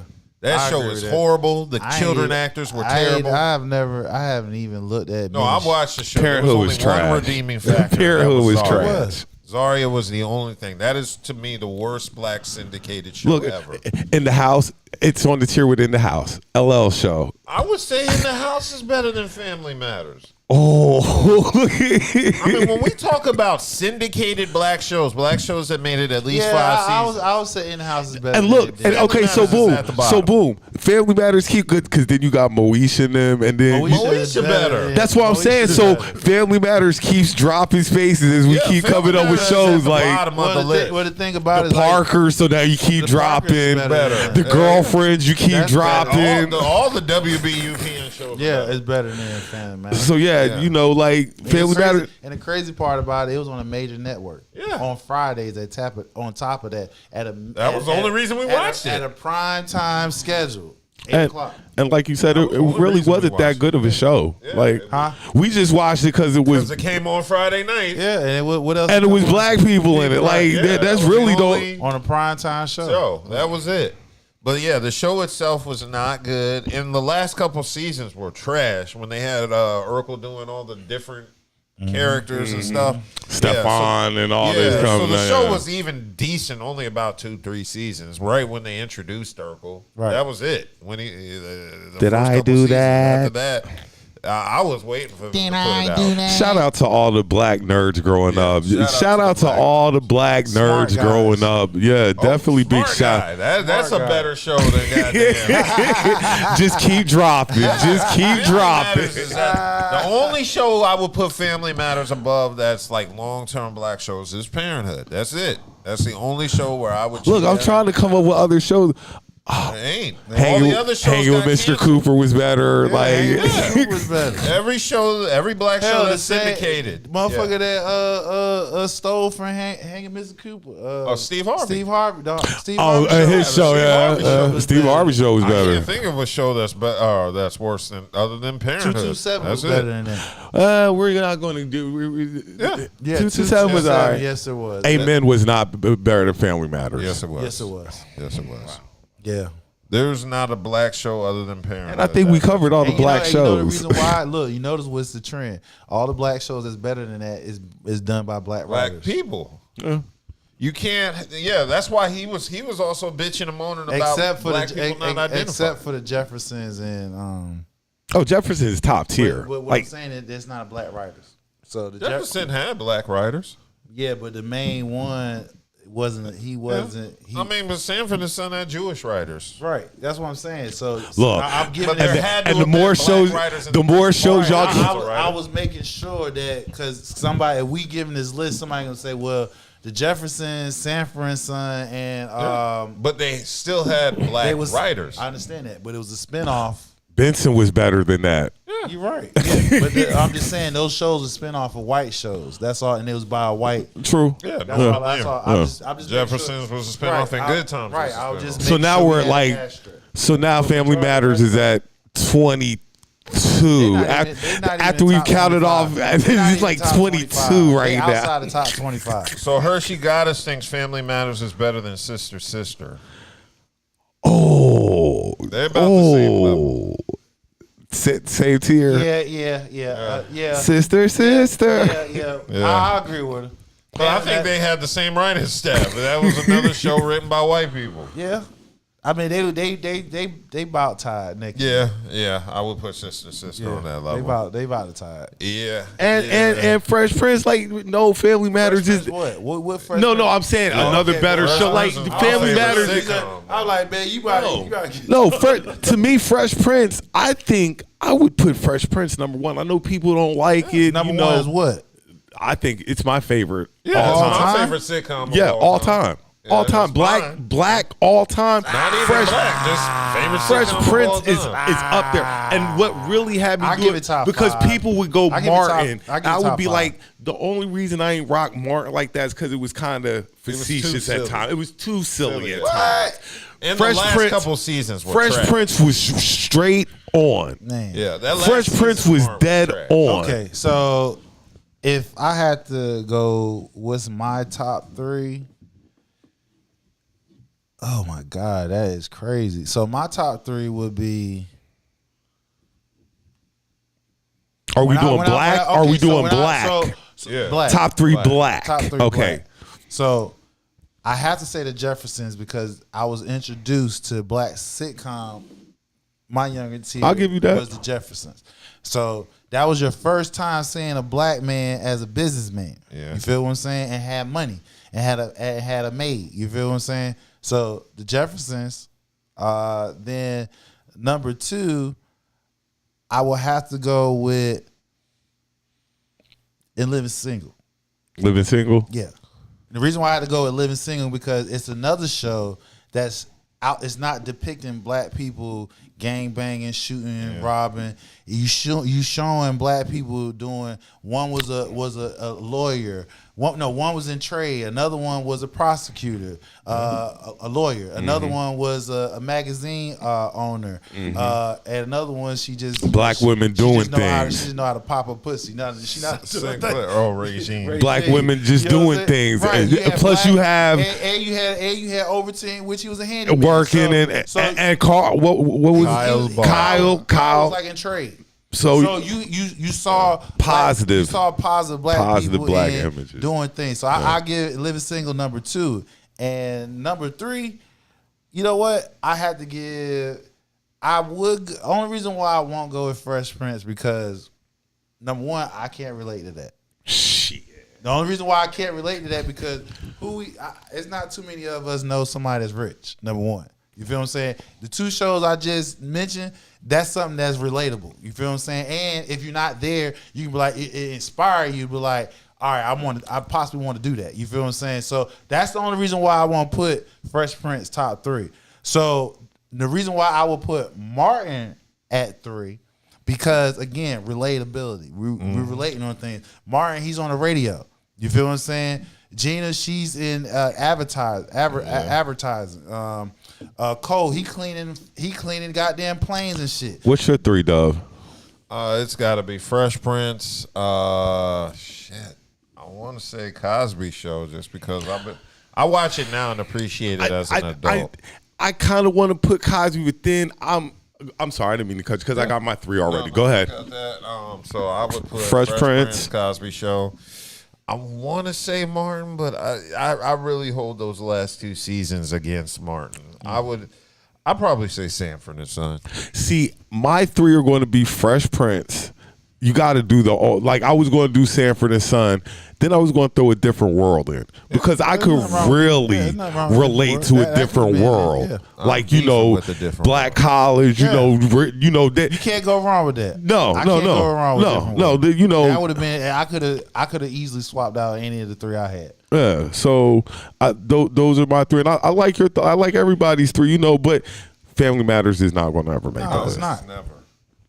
Cosby Show. Okay, let's I keep love it the moving. Cosby Show too, though. That was a great show. Yeah, it was. Yeah, I appreciate it now as an adult, Now. just because I caught a lot of jokes that I missed as a kid. And on top of that, it's just good to see black people, like you say, doing positive stuff. That's why I don't really get into BMF and Yeah, I Power don't watch any of and those shows. shows Right. like that doesn't. I've seen so it. We've sick done and it tired so of the drug much. dealer. But see, the problem is, you see what money is poured in at the dumb down. Yeah, Of course, They don't want to put money in. They know they're anything running to go see what's that one show, the stripper show? I can't think of it. The Pink Valley? Yep.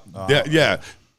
Perfect Yeah. example. The I don't niggas gonna watch throw that. all their money to go, but the wholesome, good show, because it takes a lot to come up with a wholesome. No, it don't. There's nothing. Number one, it's nothing to gain by promoting it. I'm sorry, we're gonna have to use race people. If you're a white conglomerate, right? You can't make money. You could, but you really can't. It's a two-step factor. You can make money off of wholesome stuff, but you don't want to, because you can make money off of degenerate, low-quality bullshit. Number one, you don't have to put out much money for that shit to be made. That's number one. Number two, you will get your initial investment on that will come back 3-4 times fold. You feel what I'm saying? And what tops it off, which really, in my opinion, overweighs the first two steps, is you get the opportunity to dumb down a specific type of community, A demographic. a demographic You type of dumb community, down and you demographic. keep that helps them stay beneath your ass. So you can make money off of you. We just named 10 shows that came on in the 90s. They made Foxx, WB. They made money off those shows. Fox ran with black Exactly. shows. That was their money maker. That's how the Fox got It was the fuck Thursday on. night. Thursday night Fox cashed in Yeah. off of all Yeah, black shows. exactly. Fox got on with black shows, and then right after the 90s, early 2000, they disbanded. They ain't invest no more money into. This is when they start putting into their bullshit ass news bullshit. That's where the money they start. Right, Fox News and shit. They getting money off of that stuff. So the fact of the matter is, when they initially got on, they got on through the hard work of black bodies. You feel what I'm saying? And then once they feel like they got what they got, all right, we don't want to put no more money towards that. That's why we was talking about a couple weeks ago, about the music industry. They don't want to put money towards good, wholesome music because they don't want you to educate you. They don't want you. They want you to be ignorant. They want you to bang, shoot them up. They want people to, hey, this is how I get on. Well, I gotta emulate this so I can get money to get on, and I gotta live this lifestyle so I can make sure that what I'm doing portray what the fuck I'm saying. Where the whole time the record company's like, do what the fuck you gonna do. I gave you this money. All I know is I want to see my return. And if your black ass die, guess what? I'm still gonna see my return because I got your goddamn masters. Yeah. Cool. Well, let's keep it moving to a more local story. J. Cole has announced the Dreamville Festival, April 5th and 6th at Dorothea Dix Park in 2025 will be the last one. Dreamville Fest. The rapper and his team announced, what a ride it's been.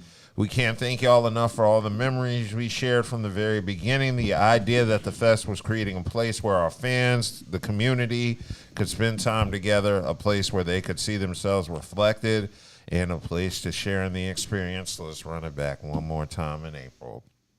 So I can tell you, we went live every time Dreamville was going on. Yeah, we've been here doing in this for Raleigh. 5 years. Yeah, it's been 5 years. Except for the one No, I'm time saying during we've COVID. been doing this for 5 years because we done it like you said. Well, not every single Dreamville. Then we started in missed one. 2018. We started in 2020, but really the first one was what we did. We were at Fancy House. Yeah. So trying to fight for internet. Yeah. So for those that we did our first broadcast when what was that? 2021 when they went live with Dreamville. Then the power grid in Raleigh could not handle that shit. Yeah, it. Couldn't handle the internet service. Couldn't handle it. We were buffering our connection the whole night because of Dreamville. So a lot of people are making speculations about this. Me personally, I think Cole is going to retire. And I think right now, Dreamville is going to be the last one.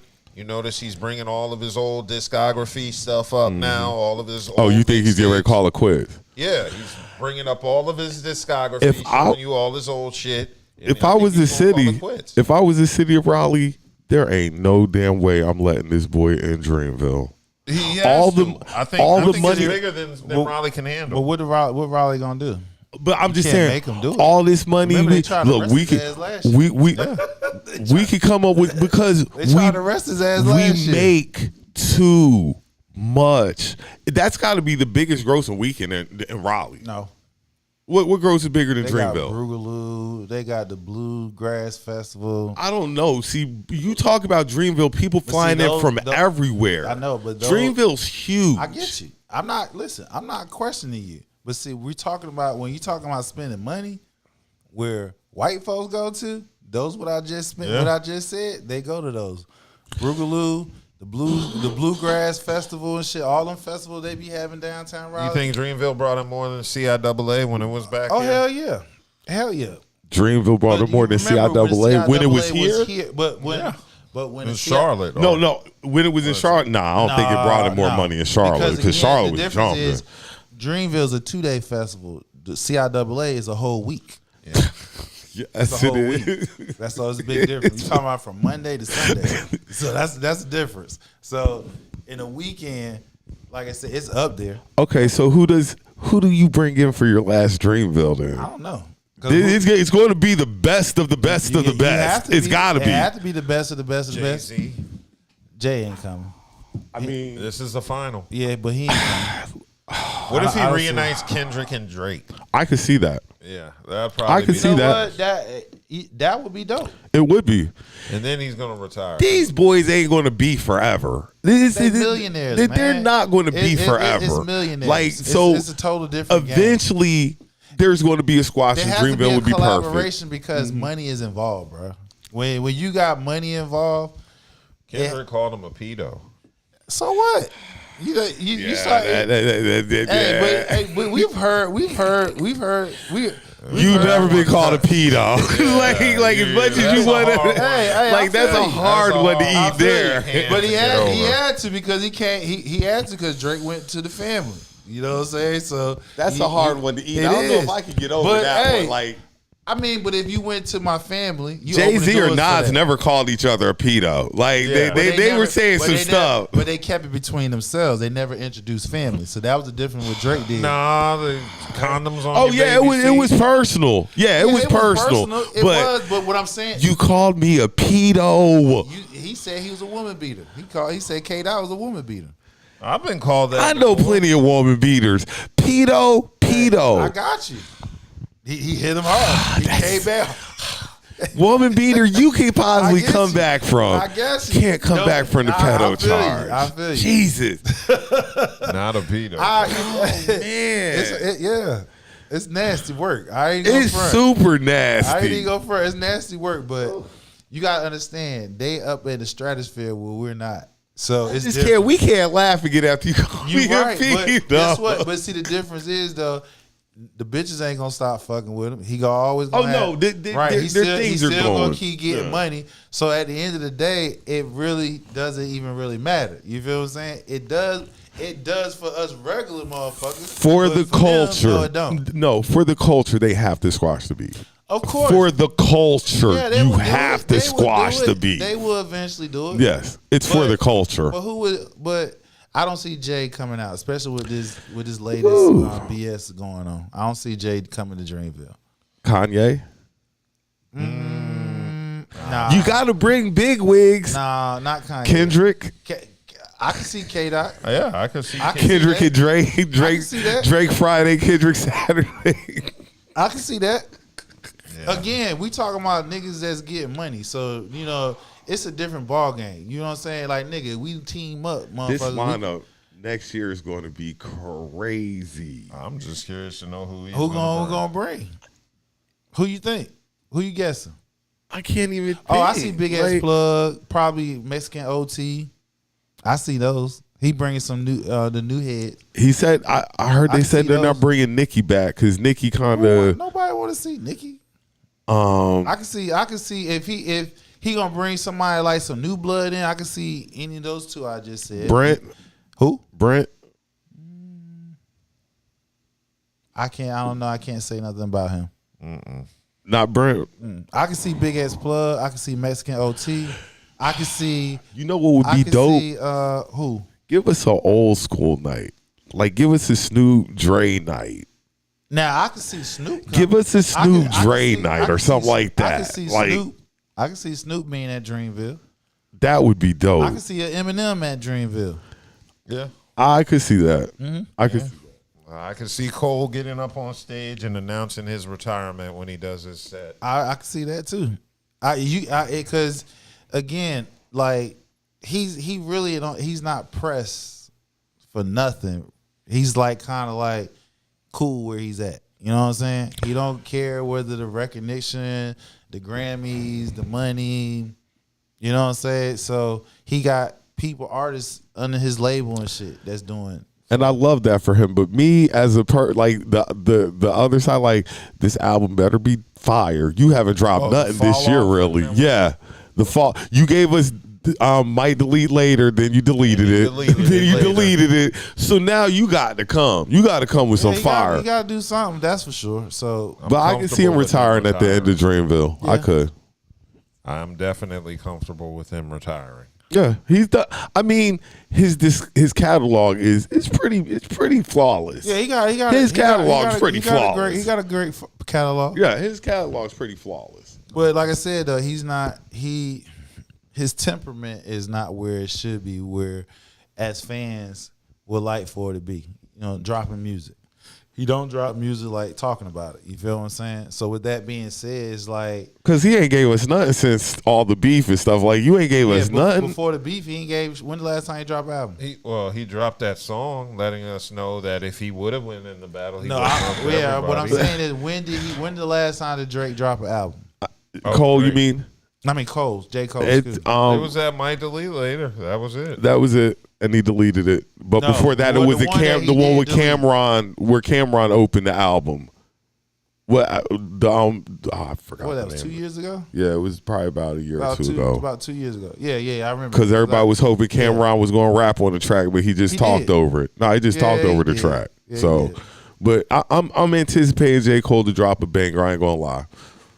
You better do something. Yeah. Interesting. I just can't believe Dreamville coming to an end like that. I Like, can. It's a half a decade, man. 5 years. Yeah. Plus, I don't even know if How the long city did of Raleigh these could other? support it. How long has don't- South by I think Southwest that- been going and stuff like that? Like, I don't think the average festival goes more than 5 years. You'd be lucky to go 10. Worst case scenario. But the average festival may be 2 to 5 years. Okay. Because, number one, you got to always do something different to keep the crowds coming. Well, I will say this, and I'm thankful that I was in Raleigh to partake in these, because I don't think Raleigh will have anything else like that. They will. They will. There's always something coming along. That's right. There's one coming along now. We brewing one right now. Yeah. Tough, baby. The Underground Food Festival. Be on the lookout. Yes. Cool. So let's keep it moving from Dreamville. Hey, Branson, are you familiar with Cooking with Kaya? I wasn't until I saw Kaya. And then I started getting a little bit familiar with Cooking with Kaya. Yeah, kind of familiar with it I now. wanted to touch on that. For those that aren't familiar, Cooking with Kaya is a new, I guess, Instagram poster who's gained over 800,000 viewers since her first posting in July, and we have the video. 1, 2, Kaya's coming for you. Wake up and make your man some breakfast before I do. Welcome to another video. Cooking with Kaya. Cooking with Kaya. Cooking with Kaya. Cooking with Kaya. Yeah, We're back so on. that's I was Kaya. dancing while Kaya was in, like, Cooking with Kaya. Yeah. So yeah, it's causing a little bit of a disturbance on the internet. Why, I don't know, but it looks like it's embroiled Because in women are controversy. haters. Yeah, well, men are starting to follow her because of her videos, and She got a nice body. Women are haters. yes, Call it what it is. Women are haters. You see a young lady, a very attractive young lady, Yes. who might, be using her body and stuff, but she's doing something positive. Y'all should be watching her and learn how to cook. If anything, should be cooking with Kaya It'd too. be something different if she was. I'm gonna be honest. I don't really think she's that good of a cook. I mean, I'm not hating on her. I think it's good that she found a niche because there's tons of cooking videos and tons of twerking videos. But to put them together, I guess makes sense. At least the girl is in the kitchen trying to cook. Yeah, that's You it. got to give credit where credit is due. Yeah, I'm not knocking that. Because remember, we had the conversation. How many chicks have you dealt with that can't cook? Right. Yeah. There's a lot of. Can't cook a thing. I was blessed.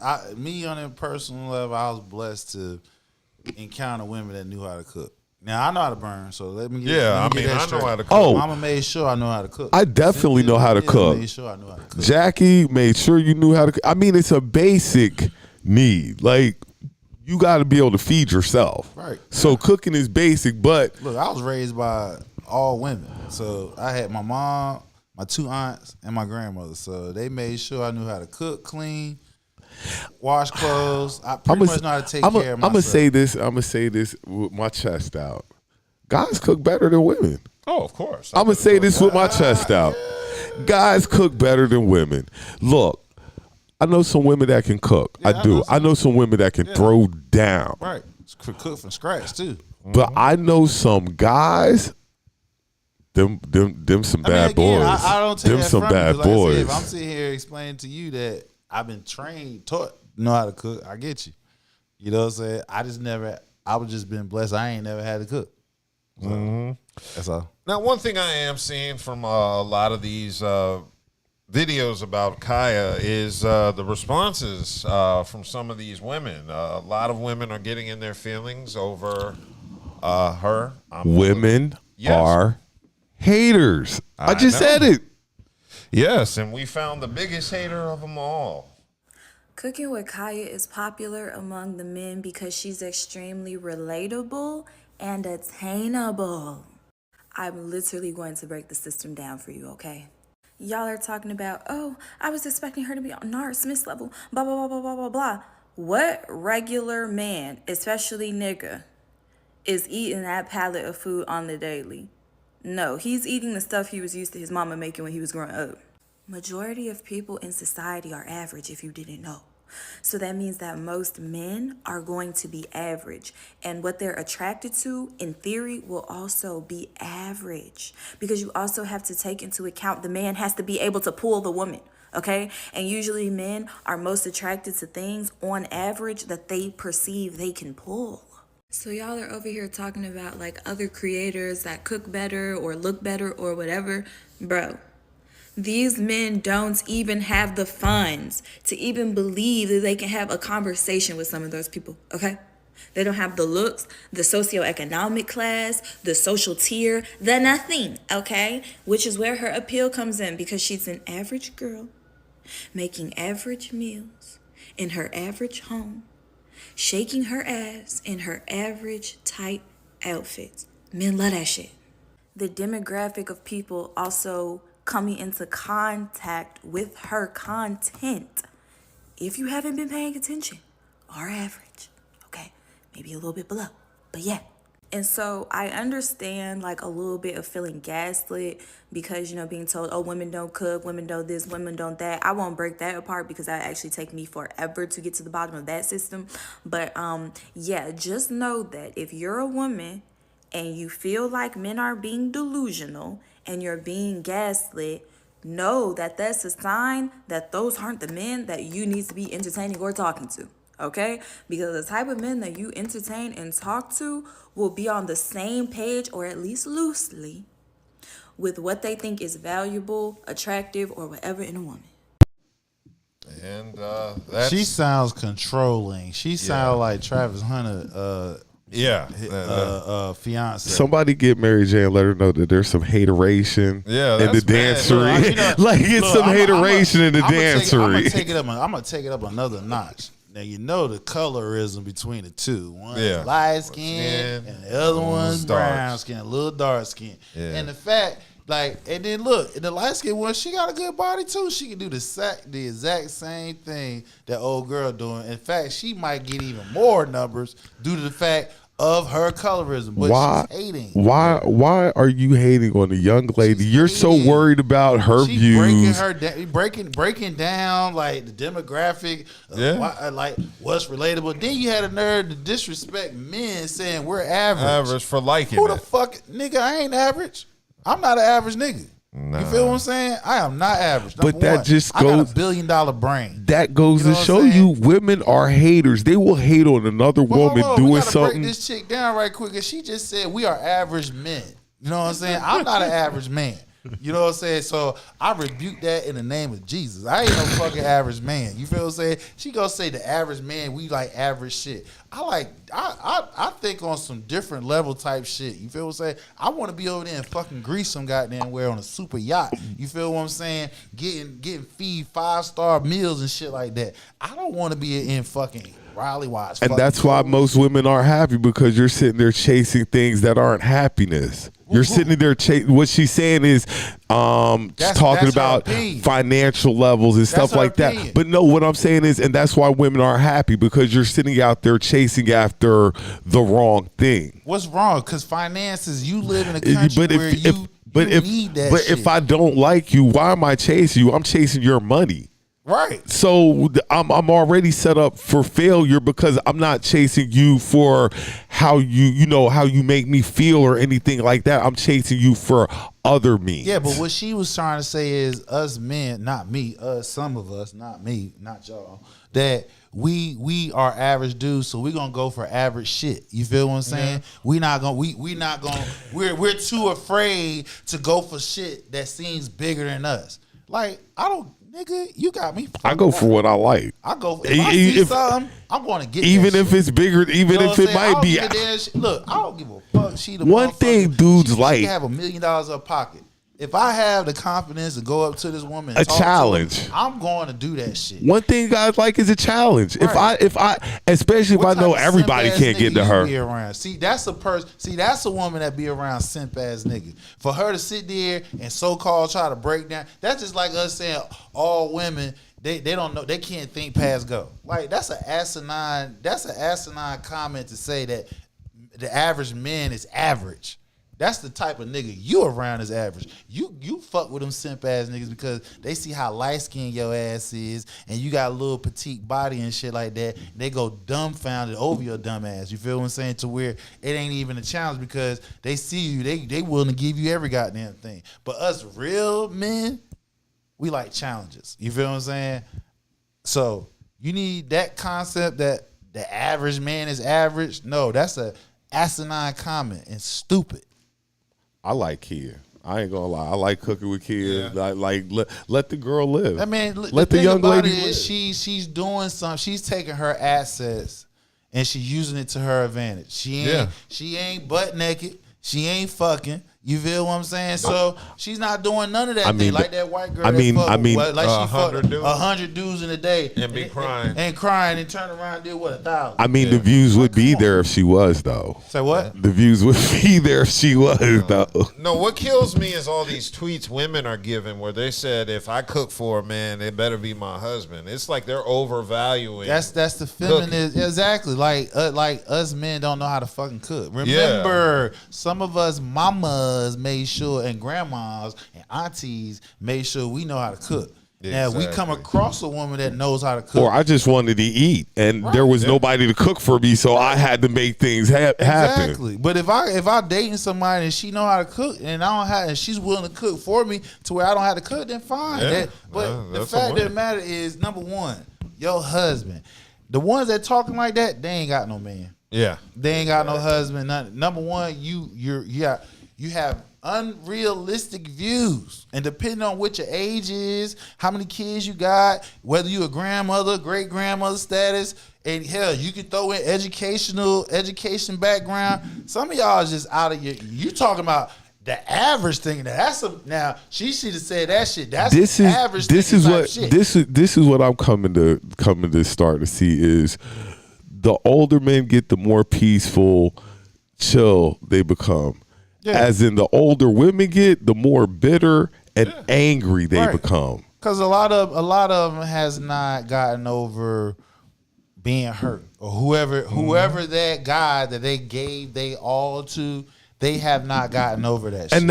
And not saying all women, but No, there, we saying it's a lot of them. There's I call it bitter Betty Boulevard. It's a lot of upset women out here who, like you say, might be from past traumas, or just looking at these young girls and they wish they could live the life that some of these young ladies are living now, and just spit vitriol towards them. Just I don't think it's that. I think the fact that how a lot of these young women able to get it, and they don't have to do it the traditional way, which is sucking dick and laying on your ass, getting fucked. You know what I'm saying? That was the traditional way. A lot of these girls getting money by virtual. Just like if you go on social media type apps and stuff like that, and they sitting there, what the women doing? They're dressed up. They got some music, got some strobe lights playing around. They might bounce whatever they got good, and guys throwing virtual money to them, which that virtual money turns into real money. It's a different time. So they don't really have to suck or fuck to get the money. They don't have to do that shit no more. All they gotta do is have a nice body, wear something nice, whatever type of content that you willing to make, whether it's fucking or cooking food, you can get money. And in this case, this young lady's getting money by using her body, and she's cooking food. Nothing wrong with that at all. Cool. So let's keep it moving and get into sports, because Caitlin Clark is in the news. Time out. Don't ruin it by talking about football. We got football topics after that. Right. But I just want to get the one basketball topic out, and that's Caitlin Clark being named Time Magazine's Athlete of the Year for 2024. She deserves it. Looks like the award has previously gone to Simone Biles, Michael Phelps in previous years, and Lionel Messi won it in 2023. It's Leonel. Just throwing that out there. Yeah, don't. It's Leonel. Like the Thundercat. And so, she won because she won her second College National Player of the Year, selected first overall by the Fever, and won the WNBA Rookie of the Year as expected, and no championships. She's also become the NCAA's D1 all-time leading scorer and helped the Fever to their first playoff appearance since 2016. And, of course, everybody was getting at her praising her for her comments she made about the WNBA and about the black athletes that paved the way. They were not praising her.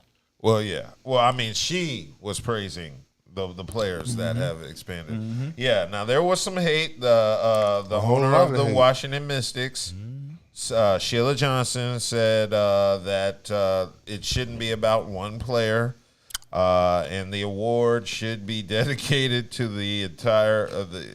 What award? The Athlete of the Year. Should be dedicated to who? She was saying the entire league. Man, go sit down somewhere. Well, if you really look at it, though. What are we looking at? Hold on. Go ahead. Okay. So she got this award. That's never been given to a WNBA player. Number one. Okay. Now, outside of that, there's some more accomplished WNBA players. Stop. That's not what the award is about, though. I got you. Follow me right. Go ahead. So if we want to sit here and say she got a Rookie of the Year, college Player of the Year, blah, blah, blah, et cetera, we have Candace Parker, Rookie of the Year, and Finals MVP the same year. And she won the title. Cool. Hold on. This is weird. Just hold on. Follow me right quick. All right? I can't. I'm not kind of following you, because what I'm getting ready to ask you is who's a more polarizing figure this year than her? Why she's polarizing? Who has been a more polarizing figure than her? No, in sports, period. This year. Dion. Travis Hunter. Travis Hunter was not more polarizing than her. Dion was not more polarizing than her. Nobody was more polarizing than. Polarizing because of race. But she's polarizing nevertheless, which is why she deserves this award. It's not an award for the WNBA. This woman was the most polarizing figure from January to December. It's not even close. You can't name me one other athlete. She's polarizing only to push racism onto black athletes. That's the reason why she's polarizing.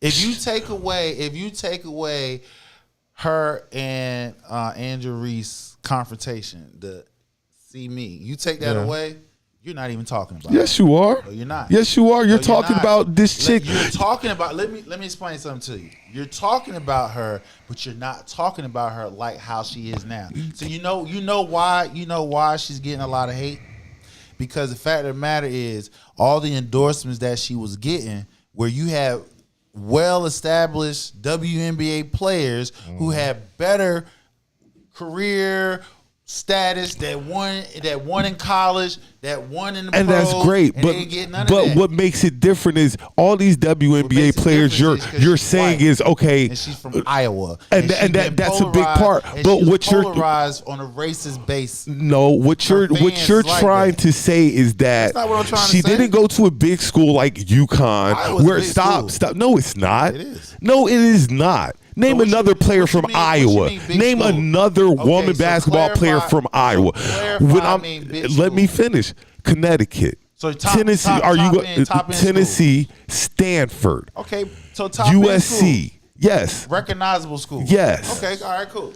Fair enough. There's no other player who's came from a school like a small.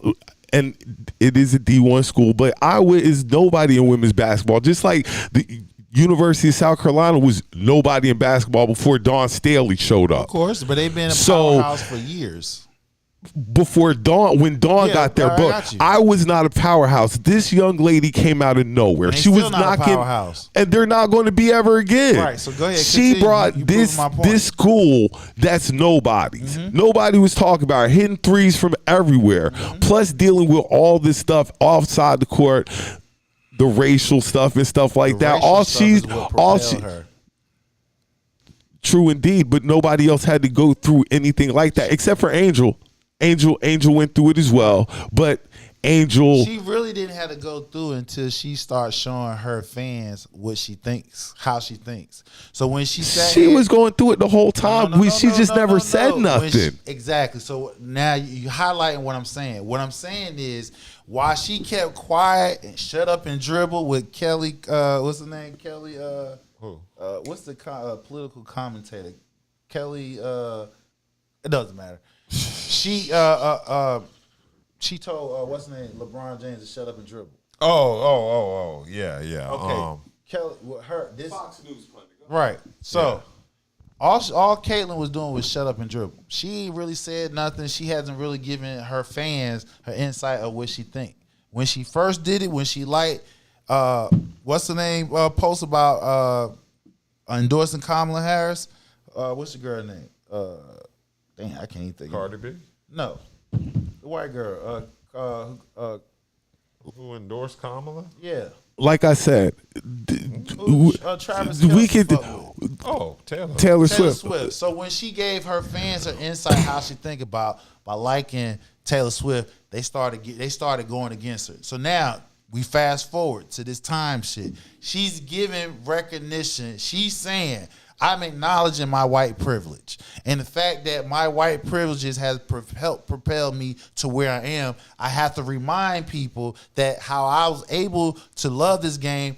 My favorite player was Maya Moore. My dad used to take me to her games. This is how I was able to captivate to this game, gravitate. So she's giving her flowers. She's giving black women their flowers for they're the reason why she where they at. All the political pundits, all her fans is railing against her because she said the word white privilege. Okay, and that's cool. But nevertheless, there's no other athlete that deserves the Time Award more than her. It's not. You can't name one. I can name. You talking about? If you There's talking no about, athlete that deserves it more than her. WNBA or just Any athlete, athlete, period? any. What? Who deserves it more than her? She was dealing with stuff on the court, off the court. Who else deserves it more than her? Okay, so now frame, because you're labeled. You said athlete. When you say athlete, are you talking about what they do on the court?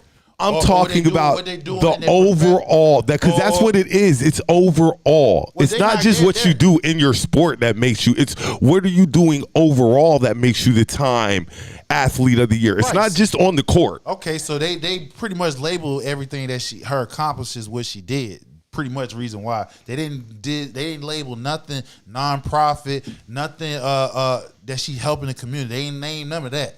So they just pretty much listing all her accomplishments that she did in the basketball. So now, if we keep it there, based on what she done in the sport, but we're not keeping it there. That's how they framed off it, the though. court. No, I'm telling you, the time athlete They're of the not- year they're is not giving a her surrounding of everything. but they're not giving her that because how we know that she's getting it because how polarizing she is.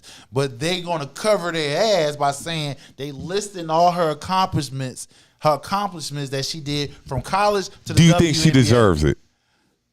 At the end of the day, do you think she deserves I can it? find another athlete that's just as better and could have gotten it. We can go Shohei Ohtani. I can go with Shohei Ohtani. But what does he deal with off the field? See, this is where I'm trying to caution you. They're not giving it to her based off what she done off the field, based off what her criteria. Listen, based off the criteria that we read, they're listing her accomplishments from college to the WNBA. So if we keep it in that box frame only, I can go with Shohei Ohtani. You leave from the American League, Los Angeles Angels, to go to your crosstown rivals, to the Los Angeles Dodgers. You then, before Juan Soto he had the largest contract in Major League history. You then go through, since you want to throw in off the field, your damn interpreter sitting here stealing your fucking money, betting your money. Old bookies, millions of dollars. That ain't got shit to do with shit. It does. You're What talking is about he? a polarizing athlete. He's from Japan. He's a two-way player, which is hardly ever done in baseball. He pitches and he hits, and he does great on either or. You leave. You are the best player in the league since you got here. You leave from there, go to the Dodgers. The first year in the Dodgers uniform, you win it all. Come on, bro. He can get it just off of that. And I just gave you something that happened. I don't think he's as more polarizing. Betting money. I don't think he's more. It's a great story. It's a great story. I don't think he's more polarizing than Caitlin Clark.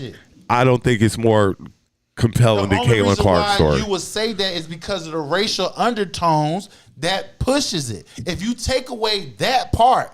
But how can you take away that part? That's part of it. About it. I just gave you a champion versus a non-champion. That's the difference. He won it. She didn't. You're talking about a person who fills WNBA arenas. First of all, their attendances, man. But you're talking about a girl who put 17,000 people in the seats at 10 o'clock in the morning for a WNBA game. Okay. That's super impressive. That's beyond impressive. And I just gave you somebody who comes from Japan, who's been dominating American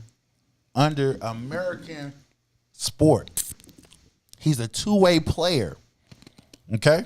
He signed the largest contract in Major League history. Do you not know the pressure of signing any large-ass contract in any sport? He's been doing this the past couple of years. It's not like he just started this. You come in and you deliver a championship your first year doing it. That's hardly ever done.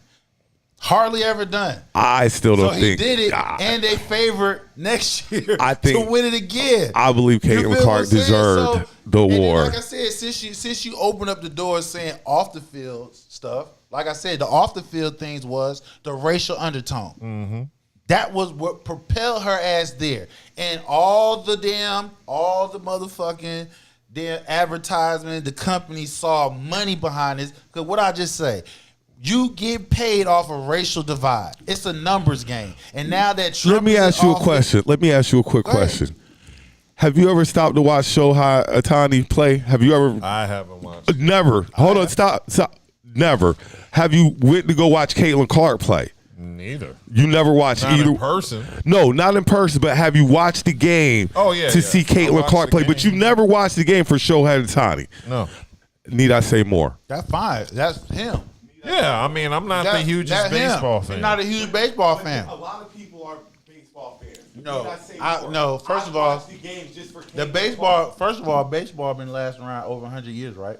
Yeah. That's called America's passport, right? Yep, America's pastime. So that means that shit gonna be top notch regardless. I don't give a fuck anybody else that's making billions of dollars. Baseball is always gonna be mentioned. And the fact that we got a Japanese player who's been dominating a quote unquote white man sport since he been in the damn league. Then he leaves the Los Angeles Angels, go to the crosstown rivals Dodgers, sign for the hugest contract in And as Major much as League you're history. talking about women's basketball, he deferred. as much as you can say you're talking about women's 75% basketball, of his contract backloaded. how much women's basketball do you watch? Like you said, hold on, stop. He said like, but like you said, baseball's been around for forever and a always day, gonna be around and it forever. is. But my point was, he doesn't watch either. But he went out his way to see Caitlin Clark because that's just how polarized. We talk about Ohtani too. You have to know.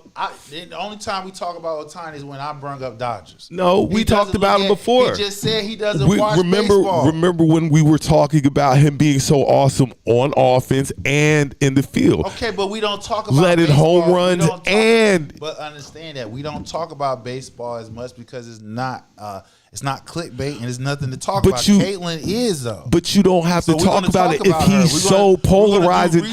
If he's so polarizing, I would just watch him on my own. If you are a sports fan, period, that means you watch all sports. That doesn't mean you watch hours of it. That means you will sit down and watch at least 5 minutes of any sport. If you're a sports fan, period, if you put Shohei up against Caitlin, he wins because he won a chip. She didn't win nothing. He doesn't win anything. Caitlin's going to bring the views in. And the reason why I say I'll do this is going to be my example. So, Ohtani. He's not. But I would have rather watched McGuire and the Sosa and them thing. What?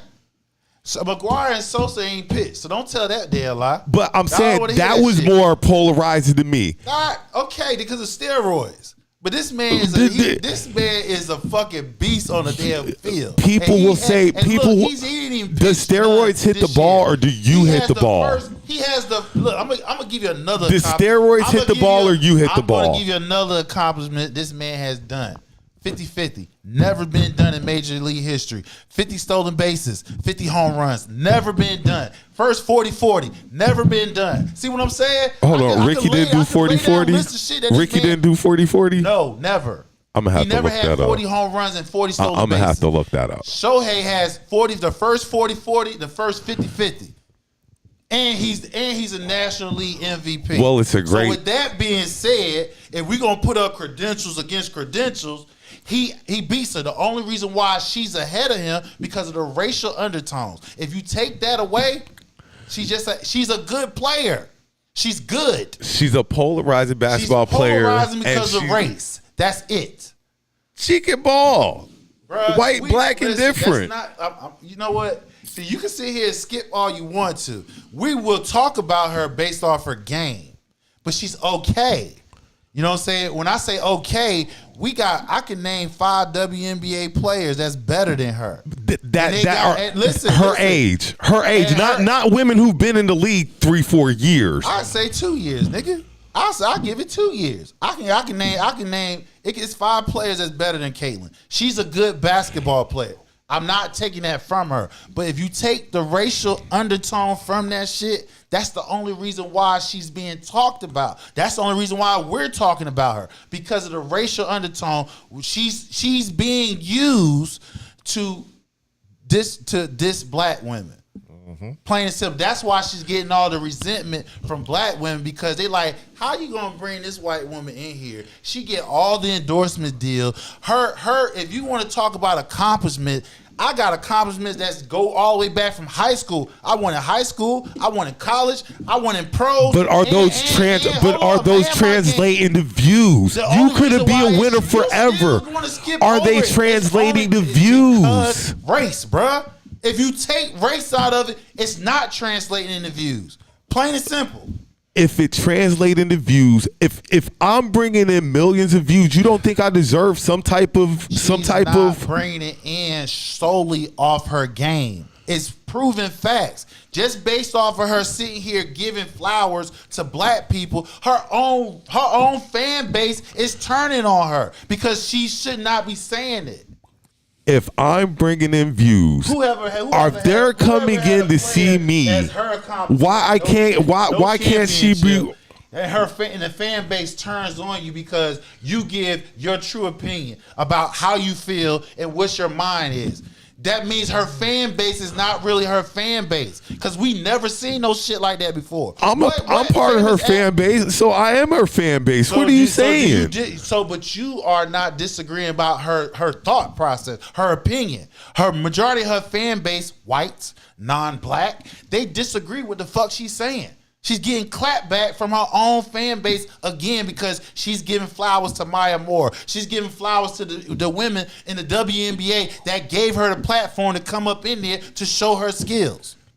We all know that the WNBA was really solidified off the backs of black women. Gonna say this we all know this. I'm gonna say we it again. know this.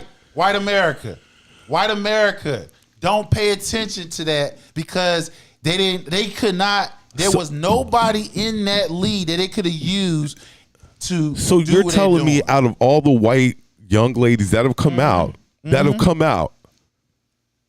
what makes her any different? Because they've had other white, all the amazing female basketball players come out. Rebecca Lobo, all those white women is attached to a black superstar, NBA superstar. She's the only one outside of, and Steph Curry really was. They only put her in line because Sabrina Ionescu's be challenging him. So why the views didn't go up beforehand with all these white, because like I said, you still had these. The difference between all the white women that's in the league now versus Caitlyn coming in now, the racial tone in this country has changed dramatically. It's always been there, but it's upfront. She was used as a perfect propaganda tool to sit here to attack anybody other than white.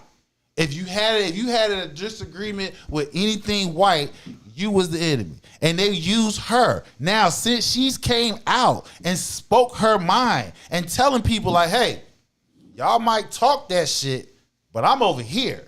They clapping back at her, telling you need to shut up and dribble. You don't know what you talking about.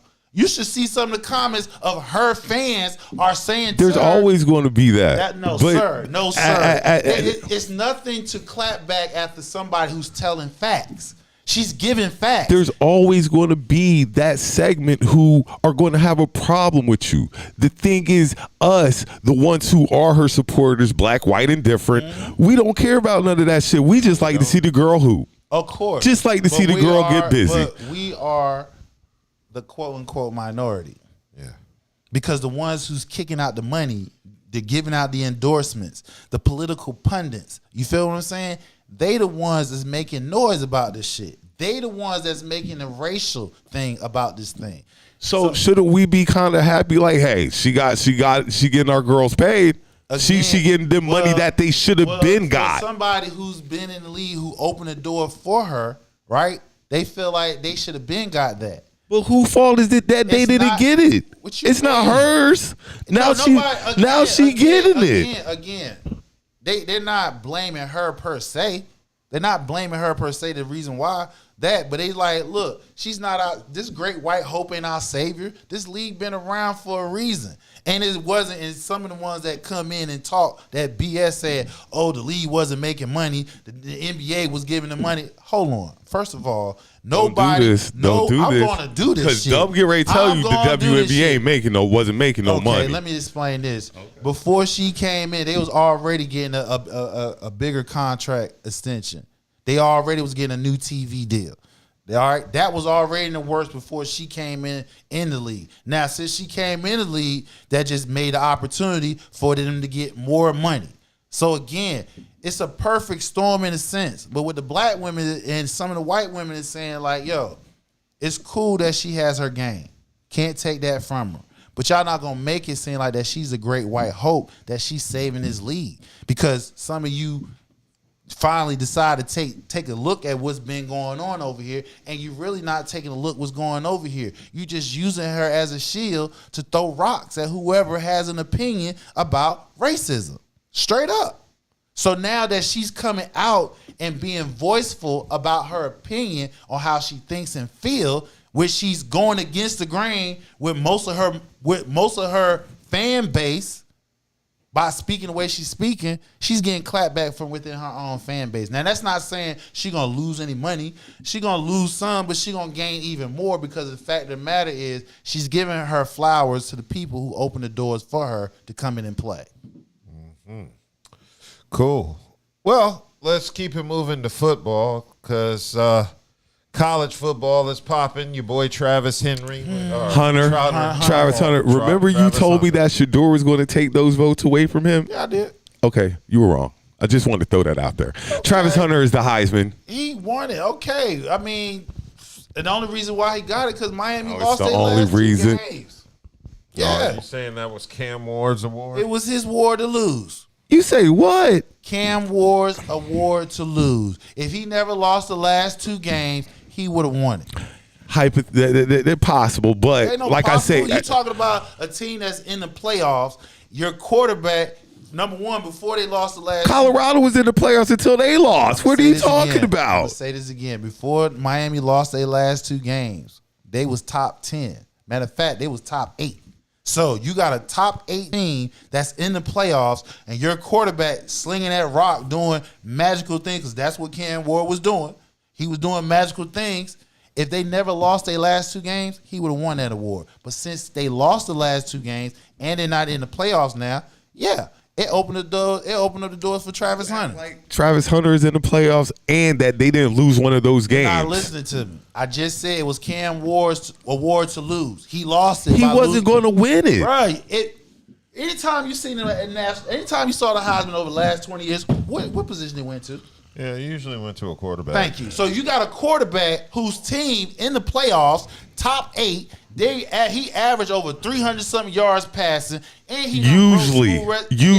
But when hold on, time out. You gave your point now. Mine is how many players play both sides of the ball? I get how many players play both sides of the ball? It's been quite a few, but how many players have played both sides of the ball at the rate that he does? I get you, but the fact of the matter was, it was Cam Ward. It never was. No, it wasn't. If he never lost the last 2 games, Henry would have never won. No, it wasn't. It made it more attractable for him to win it because he is a 2-way star. That's why it was never his to win. It was his to win. It wasn't. It was either going to be Genty or Hunter. Wrong. Those are the only 2. Wrong. Cam Ward, he had a great season, and he's going to be super high. Mm-hmm. Hope the Giants get him. Hope the Giants get him. No. But I just believe Genty and Hunter were always no problem. But I'm going off of history, and history is on my side. And like I said, based off of history on my side, quarterbacks get that shit. And if Cam Ward never lost to it, Rocket won 1 year, right? I'm gonna say this again. Who? Rocket won 1 year, right? Raheem Ismail. 91. He won 1 year, 91. And then didn't Pete win? Pete Ward won 1 year, didn't he? Peter Ward, he wasn't a 2-way player.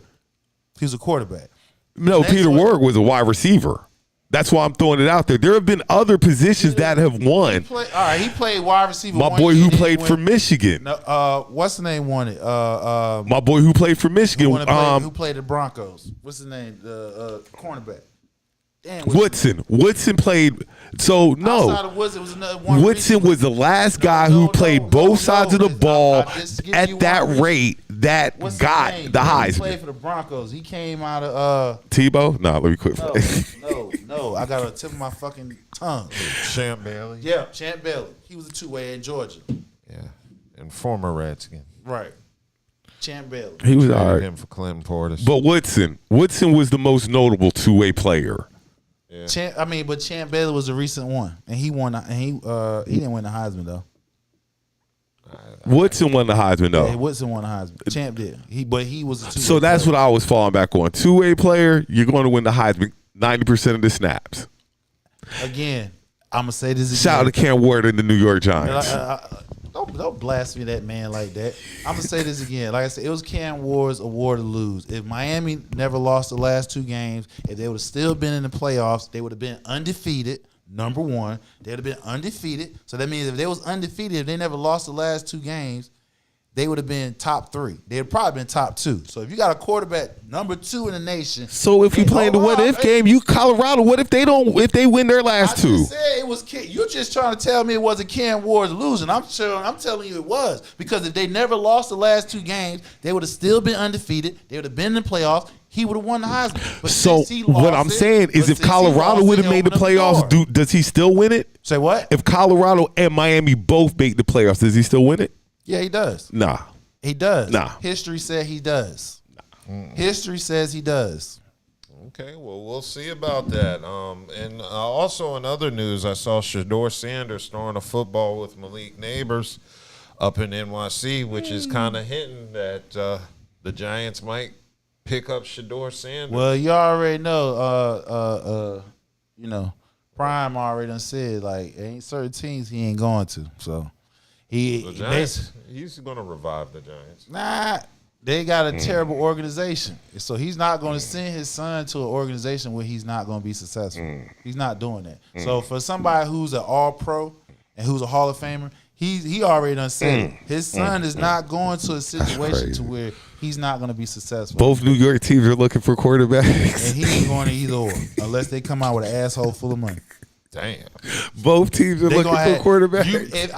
I guarantee you, if he go to any one of those, if he find his way to any one of those squads, you best believe it's going to be some guarantees, something in them contracts where it's going to protect his career. Vegas needs a quarterback. He going to Vegas. Vegas needs a quarterback. The Giants need a quarterback. The Yeah. Jets need a quarterback. Trevor Lawrence is in. He's locked in. Dallas will be locked in. Yeah, Dallas locked in.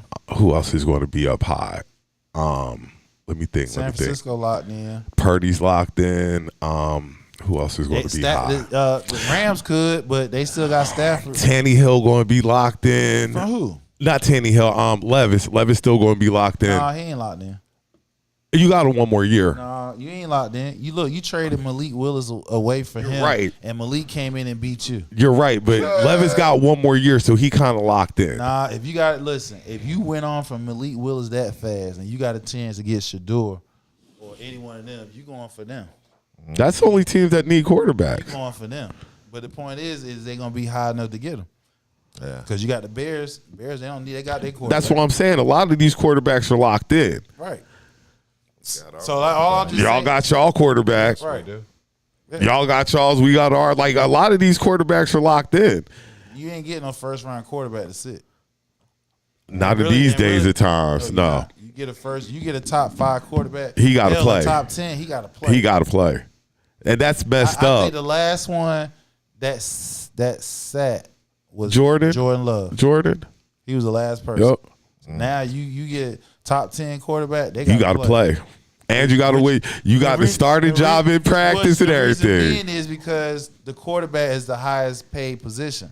So if you got a quarterback on the cheap, you can load up around him with all the skills position, filling the holes. That's why Washington gonna be good for the next 4 years because they Jaded on that rookie contract. Deal. So Jaded on that rookie as long as they contract. manage they shit right and they draft Yep. pick, y'all should be in the mix You know what I'm saying? Jaded on that To, rookie play contract. shit. Got all types of money to Yeah. play with. That's why San Francisco was able to do what they're doing. Purdy, yep. Yeah, with Purdy, and he's about to get come up for a payday. So they about to make some tough ass decision out there. And then on top of that, what's McCauley going to get a job? If they don't bring him back, old boy in Minnesota has played so well this year. He getting a contract somewhere. Minnesota ain't going to bring him back though, because they got a rookie. Exactly. And he already misses 1 year, so they only got 3 more years yet. So he's going somewhere else. So now all them other quarterbacks, like which I see, can he go back to the Jets? I don't know, because he was at the Jets. Atlanta was, but they just going to put Penix into where. Well, they can't right now. Well, I don't know if they changed yet, but they can't right now because they still in the hunt for the division. So who, the Falcons? Yeah, they still. In the hunt. But what I'm saying is, all you're going to do is exchange Cousins for Penix. Well, what makes that tough is his contract. He got $150 million like up front, so you got to at least let that nigga play. Have you who? Kirk Cousins? You see this stats the last couple of games? My boy ain't throw no touchdowns in 6 games and 8 interceptions. You gave that nigga $150 million off rip. Here you go. You gave it to him off rip. And remember, he's coming off a year from Achilles. I know Penix is on the bench just laughing his ass. No, he should be laughing. He get that easy. No, man. he's chilling. Because when he do play, they only got a short period of time before they're going to have to pay his ass. Speaking of pay, what's your thoughts on Bill Belichick? Come to Carolina? Yep. Powerhouse in the making. You got rid of one 70-year-old to get another 70-year-old. Yeah, but see, the difference is you got a pipeline to the NFL now. Okay, but still though, he's never coaching the NCAA. Yeah, but you have a person who is a bona fide winner, and kids, and now you get to pick the kids who come play for you. So if a lot of them don't know him. No, they know him. You Bill Belichick is the winningest coach in NFL history. What I'm saying, a lot of these 18 to 22-year-olds.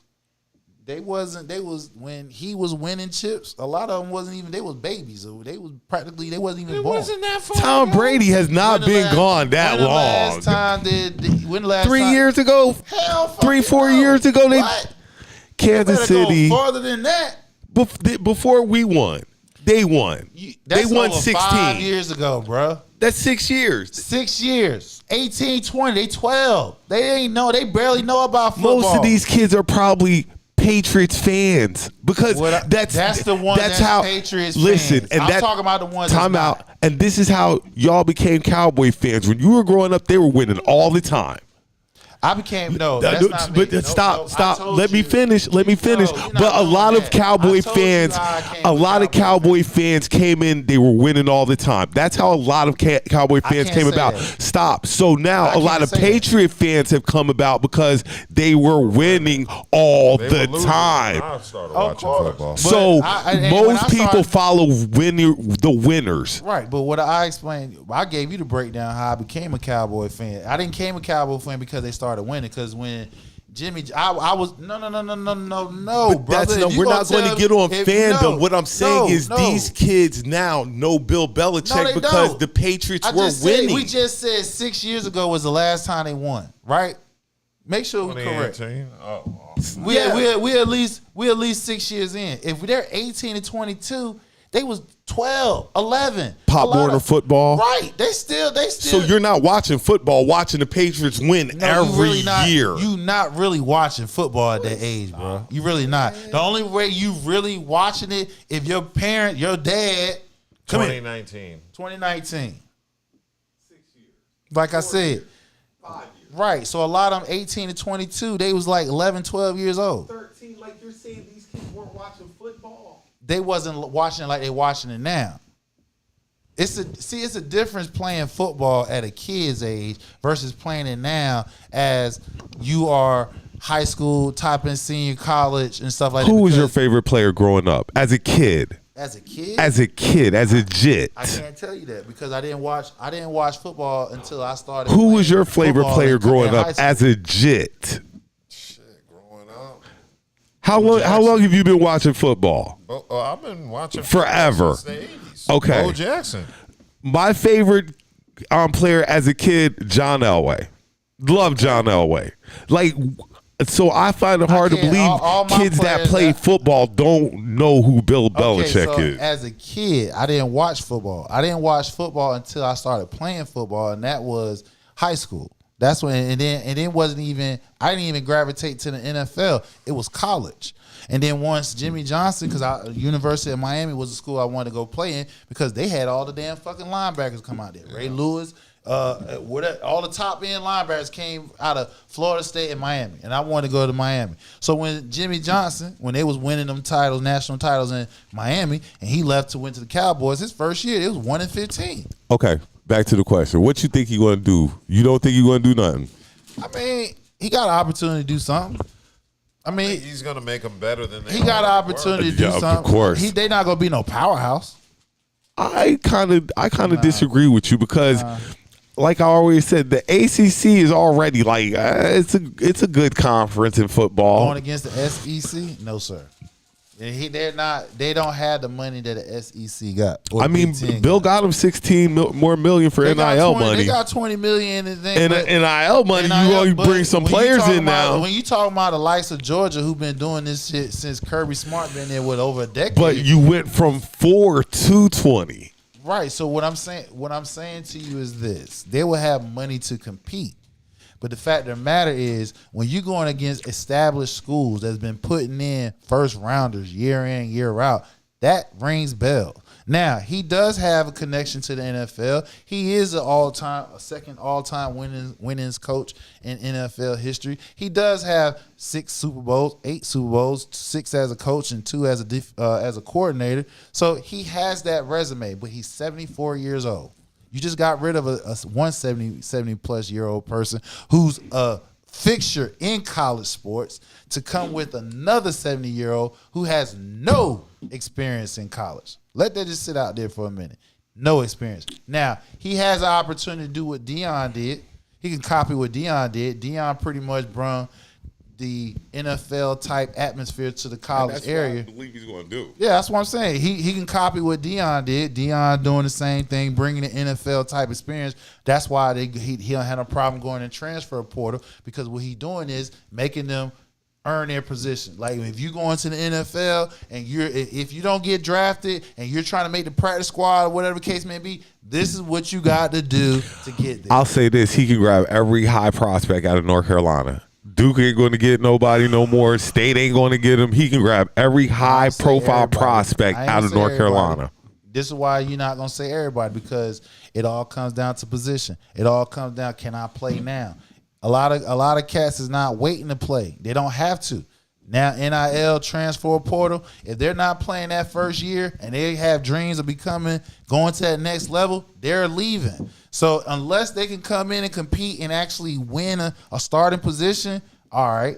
But if they got to sit a year or two and you are prime, a quote unquote prime position, quarterback, wide receiver, cornerback, left tackle, defensive tackle, safety, a mobile linebacker, you're not sitting a couple of years just to get a chance, unless you're winning titles. We're going to see. I think he's going to do good. I think he's going to do good. I mean, he got an opportunity. Like I said, he has the credentials. He can copy exactly what Deion did. The only difference is his cachet is a little bit more deeper than Deion, because Deion, he can say, look, I'm a Hall of Famer. I'm an all-time pro. I'm a Super Bowl cornerback for 2 different teams. I play 2 different sports, baseball and football, and play both of them at a high level. But see, the thing is, the way I look at it is like the ACC doesn't have a dominant powerhouse football school. No, they don't. You see what I'm saying? Like how SEC has Clemson would be the closest. The closest thing. You're right. So I think that you could probably sneak in and be the number 2, 3. Yeah, he has. Now, I'm not saying that he doesn't have opportunity. He does, because there's outside of Clemson, there's nobody like, oh yeah, you got to fear them. Miami's on the up. Miami, I knew all year that Miami had to outscore their opponents. Yeah, but they're on the Miami's on the up. Clemson, of course, like you said, and Clemson has been the force the whole SMU time. just threw everything off. Like, Jesus Christ, like SMU, right? But Congratulations, Bill. I didn't think you were going to take the job, honestly. Well, But, because hey, he see the writing on the wall. Nobody wants to bring him in because they scared he gonna take. and over. can I say one other thing? They probably going to hear this. Bill liked them young girls. Oh Yeah, he got Bill one. liked them young girls. College level talent. Bill liked them young girls. Look, he's 70-something years old. This nigga somebody's grandfather. He fuck with it. He in heaven. He could have inked So that don't say contract. nothing. Don't say nothing about Jamie Foxx fuck with them young girls. Look at Bill. He could have inked that contract fast enough when they offered it to him. Boy. At North Carolina, hold Yeah. up, let me get. Yeah, they getting right. Somebody's sick in their daughter or granddaughter. Go over there and get them. Go get them. Yeah, they doing it. Oh, you know that money. No, they doing it, bro. See, nobody don't want to talk about that shit. You know what I'm saying? That's look. And he a single man too, or he dating. He ain't got a wife or nothing. Hey, go get him. Go hit him. Cause now look, all you trying to do is get in. You get married or you get a baby, something like that. You locked in. See, they looking at the bigger picture of things. You talking about longevity. Oh yeah. Bill was like, this is a win-win for everybody. Yeah.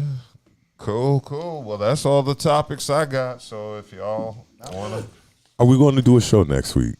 I'm leaving Friday. You I'm want here. to do a show Thursday? I mean, we can do a show before we. Oh yeah. Like, comment, subscribe, share. Yeah. So it's been Like, comment, interesting subscribe. show. Thank y'all for tuning in. Make sure you like, share, and subscribe, and